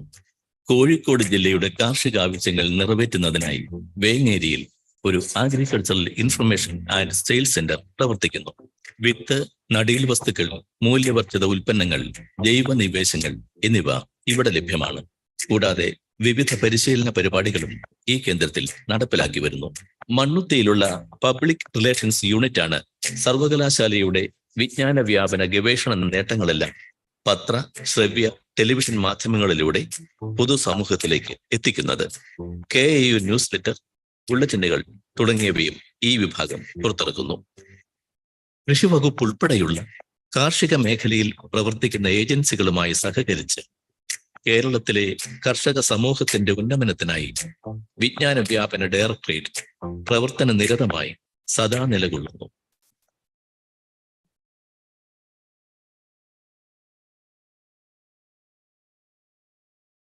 നന്ദി.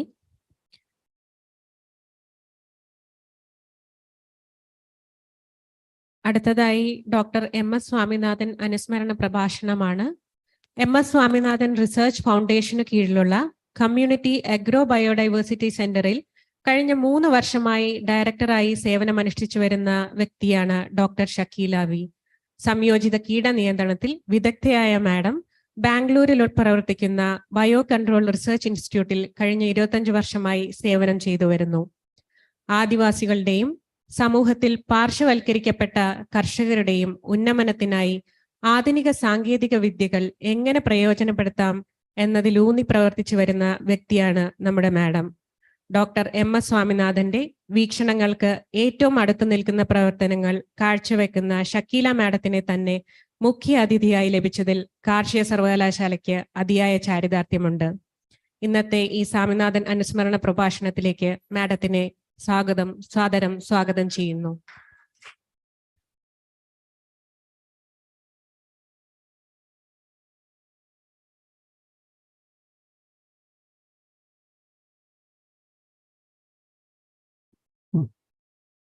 എല്ലാവർക്കും നമസ്കാരം.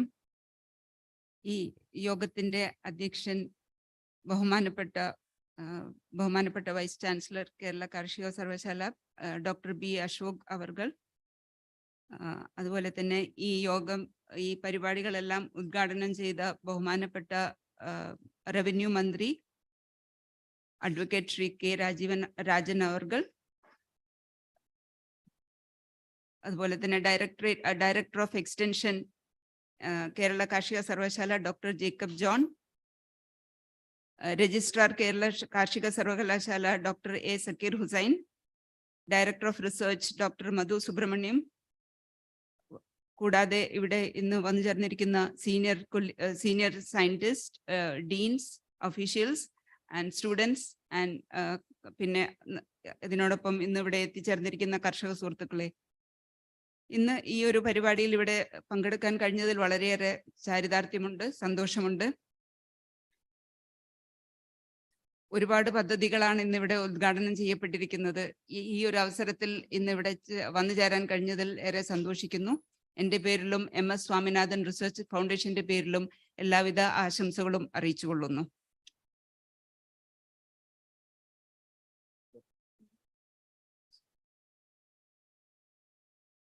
So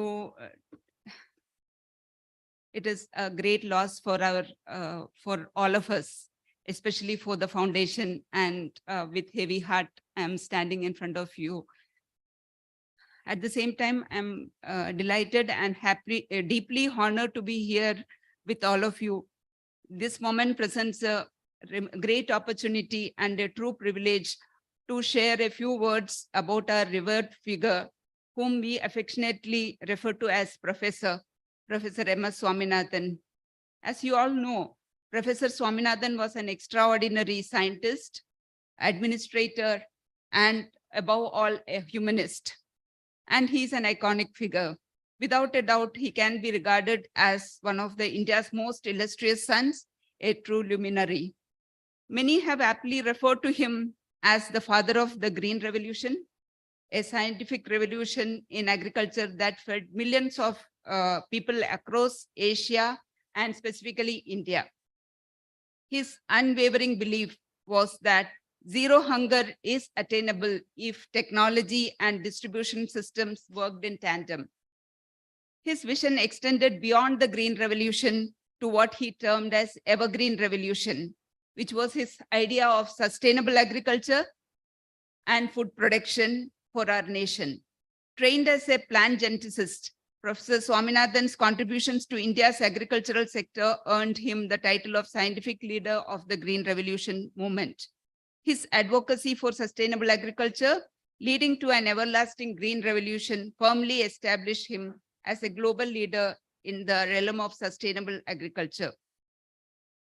Professor Swaminathan held esteemed position as fellow in numerous leading scientific academies, both in India and around the world, including the Royal Society of London and the US National Academy of Sciences.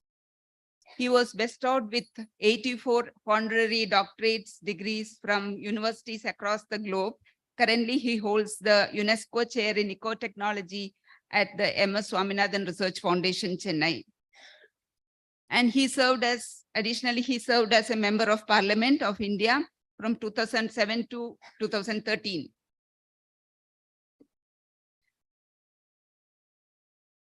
And I would like to just mention here that Washington Post newspaper said in an obituary that there was perhaps no one in India, no politician, no business leader, no philanthropist who did more to help feed the teeming country than Dr. Swaminathan. So we understand his contributions and the legacy. And some time ago, the Time magazine named him among the 20 Asians and 3 Indians. And the other 2 Indians were Mahatma Gandhi and Rabindranath Tagore. So his place is with them. He was personally instrumental in saving millions of people from starvation in the post-independence India. He was born into a family of successful agriculturists and medical doctors in Kumbakonam in 1925, on 7th August 1925. But he had a special attachment to Kerala, and he always retained the name Mangomb along with his name. So they were from, their family migrated from Tanjavur, but they were lived in Mangomb. And he completed his, after 10th standard, he has completed his degree and further education, higher education in Trivandrum, University College Trivandrum.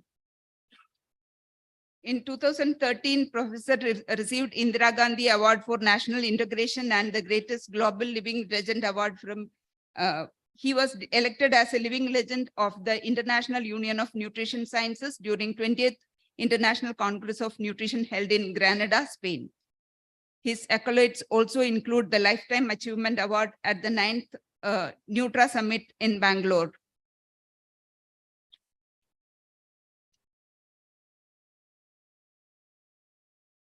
Undoubtedly, Professor Swaminathan was not just a great leader, but also an institution builder, administrator, philosopher, and a scientist for the people. It is undeniable that he lived 1,000 lives within his nearly 100 years on this earth. Words cannot adequately capture the magnitude of his accomplishments and the extraordinary personality of Professor Swaminathan. He coined numerous terms, including biosoftware, biohappiness, bio-industrial watersheds, and indeed bio-villages. And we have bio-villages established in Pondicherry. We can be confident that his legacy will ensure through the policies he formulated and the institutions he established. Nevertheless, we can rightfully say that his spirit lives on within us, serving as a driving force for all the noble endeavors of our nation. Let me conclude with a quote from our beloved professor. The future belongs to those nations with brains, not with guns. Thank you.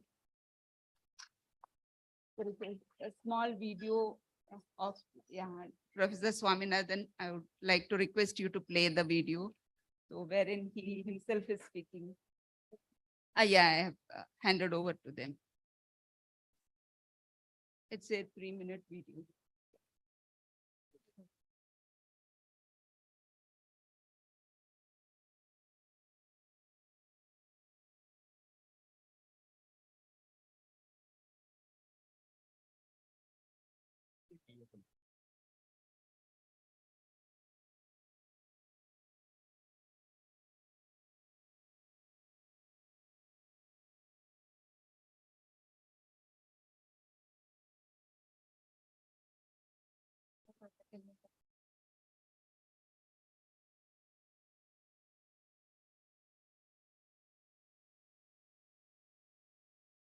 Gandhi and Nehru inspired the young people to make India self-reliant and self-sufficient.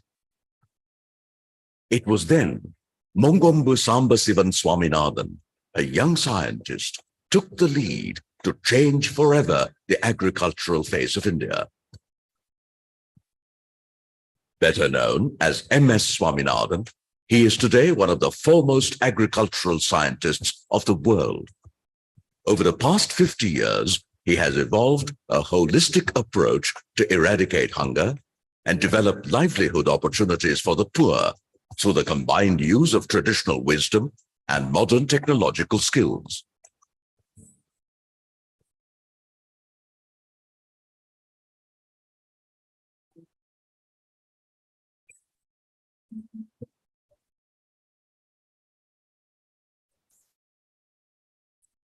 Even as a boy, he was brought up in an environment that familiarized him with the several aspects of mainstream nationalism.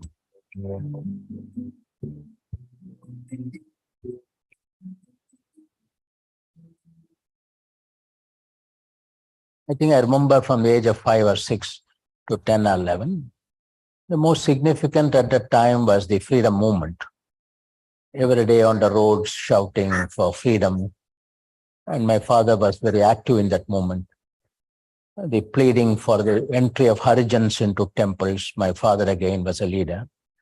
Khadi and self-reliant, the Swaraj movement of people not depending upon foreign clothes, foreign imported food, the Swadeshi concept. And these were all very important. Twice when Mahatma Gandhi came and lived in our house, that was very great moment. Of course, I never realized as a young boy about Gandhiji and his true greatness that came later on. But everybody knew he was a great man, leading the independence movement. And his own approach to giving surplus wealth, simple things like he had a bangle, two gold bangles that he asked, and my mother told me you give it to him because he then auctions them and may make some money for the movement. So many of these impressions stayed on. His holidays, spent in his ancestral house in Mongombu in Kerala, sowed in him the fascination for all the aspects of farming.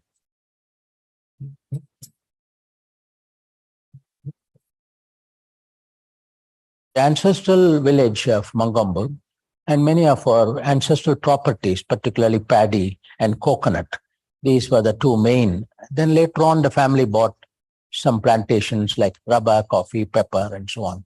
Essentially, it was an agricultural family which was born in Kutanad in Mongombu. Mongombu, the temple deity, Bhagavati, the Amman is our deity. And there was a tremendous attraction or affection for that small village. Like a Venice, it's surrounded by water. In those days, there was no road. One had to go from Alapura to Mongombu by boat. Now there is a road, Alapura-Changanachari road, by which you can go. It's a very picturesque place.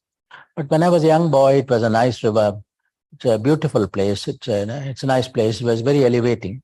So every summer, as soon as schools closed, 2.5 months, my brothers and I, we used to go to Mongombu. While all the other members, the joint family also used to come. I think at one stage there must be 100 children there. And I still wonder how my aunts, my father's elder brother's wife and others, they used to prepare food for so much of us. It's almost like a marriage party every day. It was not a one day. But it also showed a lot of affection within the family. Those were very memorable days. The sudden death of his father, when Swaminathan was only 11 years old, struck him hard. Because at that time, death itself was new to me. I remember when I saw my father's body lying in Dharmalayam here in Mowbray's Road in Chennai, because he had been brought to Chennai for an emergency surgery. But those days, there was no plane, nothing. He had to come by train. By the time, it was too late. It was pancreatitis. So in the dead body, when I came from Kumbhakonam, I saw a dead body. That itself was a new thing. That suddenly it dawned. Even a young person in the most active part of his life can suddenly die. That also made a deep impression. Because the loss was greatest to my mother, naturally, because she became a widow at a very young age. And she knew the terrible responsibility of 3 boys, young boys, and 1 very young girl. their life, their future, their studies, and so on. It makes a lot of difference when the head of the family dies and the mother is young. But by God's grace, everything worked out well in subsequent time. My mother was also a Gandhian, and she lived by example also. He went on to live with his father's younger brother, M.K. Narayanaswamy, who was a great support to him and his family. He got a BSc degree in zoology from Maharaja College of Science in Trivandrum and another BSc degree in agriculture from the Agricultural University in Coimbatore, since he wanted to become an agricultural scientist. In 1947, he reached New Delhi to join Indian Agricultural Research Institute. He did his postgraduate research on non-tuber solanum, the genus to which potato belongs. He was interested in potato because of its significance to human food security. He got his postgraduate degree with high distinction in cytogenetics from IARI in 1949. Then at the end of it, I got a fellowship from UNESCO to go to Holland. The next 4 years were abroad. 1 year in Holland, 2 years in Cambridge, where I did my PhD degree, and then about 15 months in the United States at the University of Wisconsin. Those were also very fruitful years.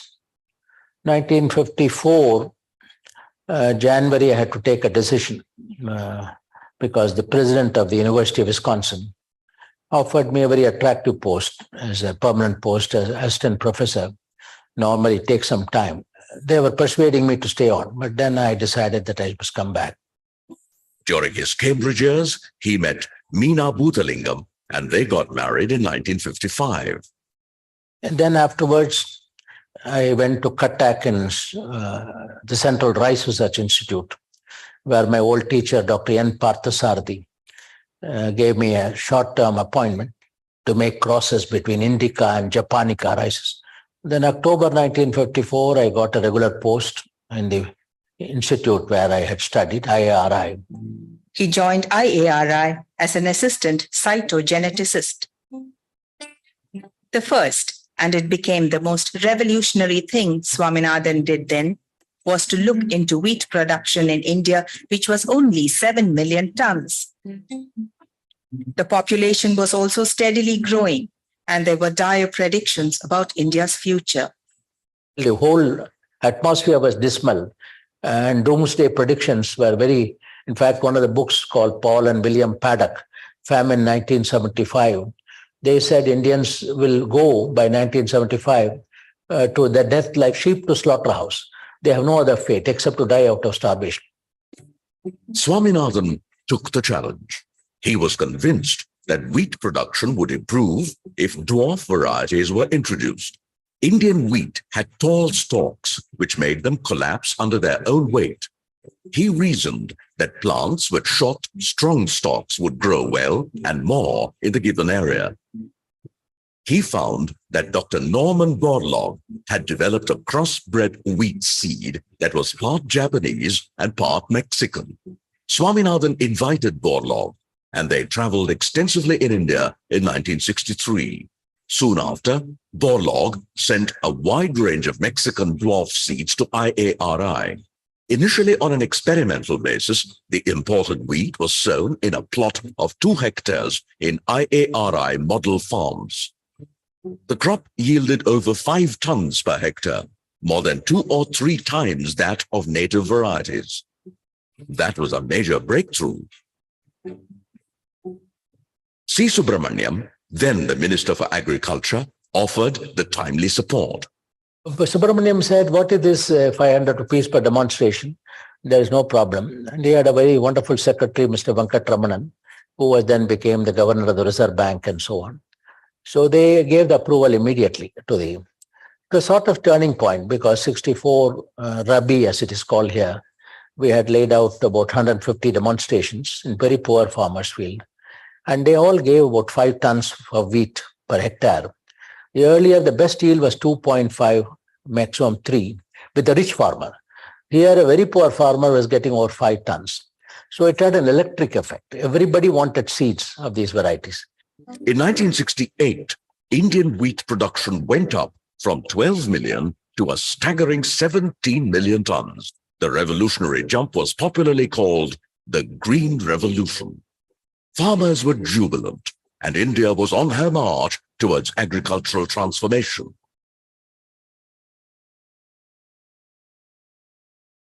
The government of India released a special stamp on that occasion. From 1966 to 1972, when he was director of IARI, he set up 3 interdisciplinary laboratories. The first was Water Technology Center for research in all aspects of water. Nuclear Research Laboratory, the second, was to bring the best in frontier technology to the rural poor. The third was Pulse Research Laboratory. He became Director General of Indian Council of Agricultural Research in 1972. Here, he imparted technical skills to farmers through work experience. In 1979, Swaminathan was designated Principal Secretary to Government of India, Ministry of Agriculture and Irrigation. He was perhaps the only scientist to hold this high rank in government. In 1980, Prime Minister Indira Gandhi asked Swaminathan to move to the Planning Commission, since she felt that doers and not merely thinkers should be involved in India's planning process. So in 1982, when International Rice Research Institute in Los Banos wanted him to head it as its Director General, Swaminathan had to seek leave from Indira Gandhi. I thought it's a good opportunity to go back. It is like an IARI, go back to my roots. So I met her, I think it was in December 81. And first she said, no, you are indispensable, you can't go. Then I said, something happened to me, reflex action. Since you say I'm indispensable, I think that it's time to go. And she said, have I hurt you? What did I say? I said, you said I'm indispensable, and I believe that you must go when you are wanted, not when you're not wanted.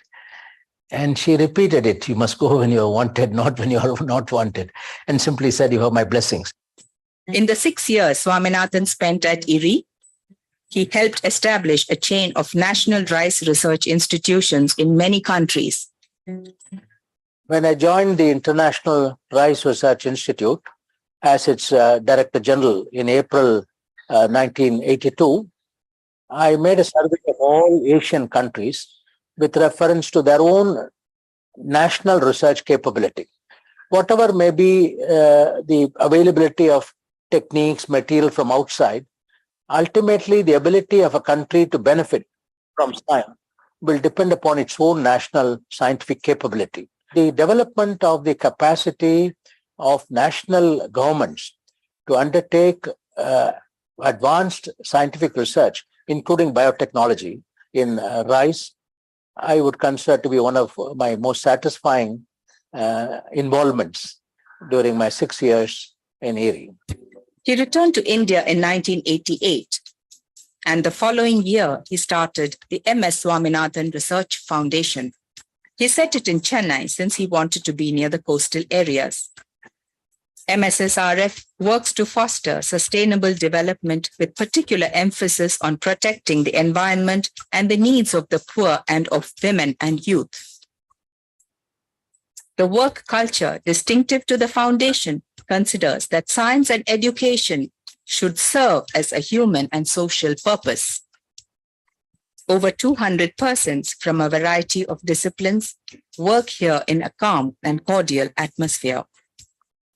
Swaminathan has the uncanny ability to turn disasters into opportunities for strengthening human security and well-being. After the disastrous tsunamis of December 2004, Swaminathan has suggested a coastal bioshield movement involving the raising of mangroves, palms, bamboo, and other tree species that will serve as speed breakers in the event of coastal storms and tsunamis. Swaminathan has now embarked on 2 major national missions to be completed by 2007. One is a hunger-free India. MSSRF, supported by, in the case of hunger, by the World Food Programme, has done detailed analysis. What are the causes of hunger? How do we overcome them? We have a detailed strategy which has been discussed in various parts of the country with the chief ministers, with governments, with non-governmental organizations, farmers organizations. The other is Every Village a Knowledge Center that will cover over 6 lakh Indian villages. From very early on, Swaminathan recognized the positive impact that information and communication technology would make on the rural economy. The village knowledge centers, started by MSSRF, function to bridge the digital divide and the gender divide. The trained villagers are given the title Fellows of Virtual Academy, an innovative method to encourage rural wisdom.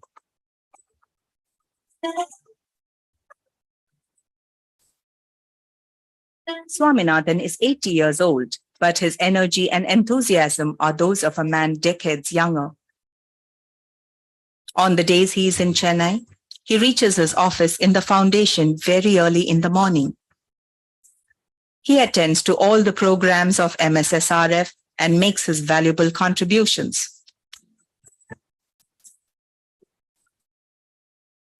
Despite his overwhelmingly busy schedule, he continues his scientific work and guides PhD students.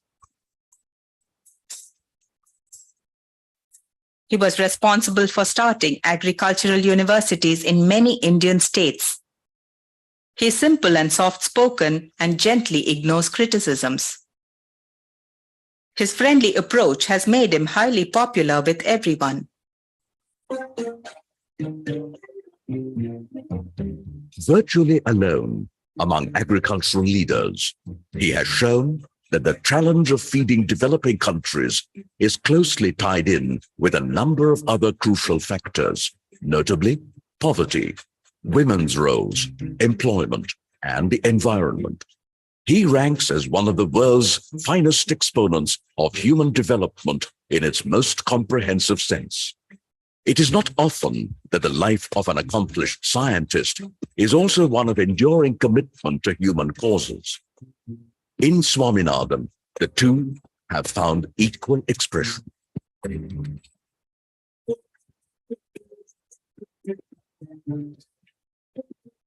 If a scientist maintains his professional integrity and does not play politics, I think whichever political party, they will always respect them. This will be my message to younger scientists, because increasingly there is politicization of science.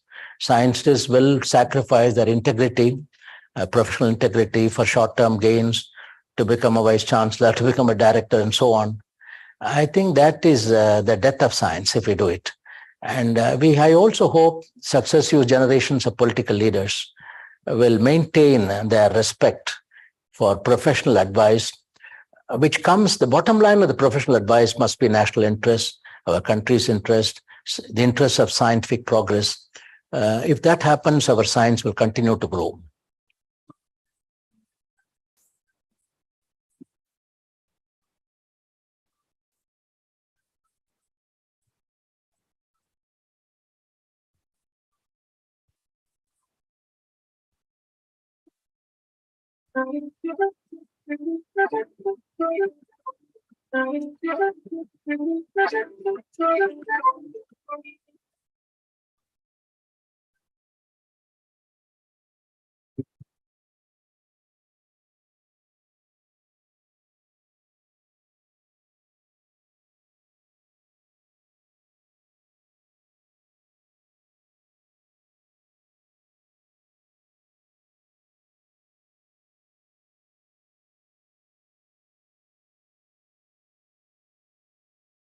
നന്ദി madam. Shakeela മാഡത്തിന് കേരള കാർഷിക സർവകലാശാലയുടെ ഒരു സ്നേഹോപഹാരം നൽകുന്നതിന് വിജ്ഞാന വ്യാപന directorate മേധാവി doctor Jacob John സാറിനെ ക്ഷണിച്ചുകൊള്ളുന്നു.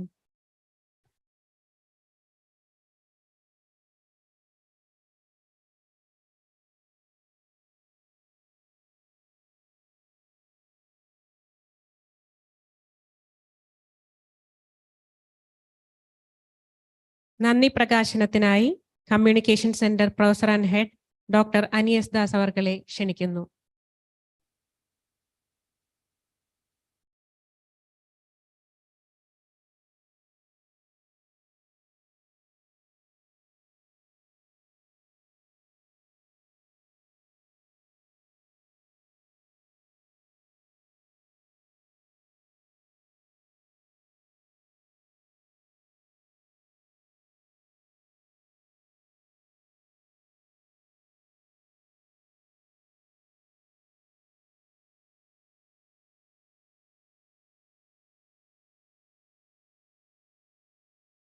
Good afternoon, Honorable Minister Revenue, Dr.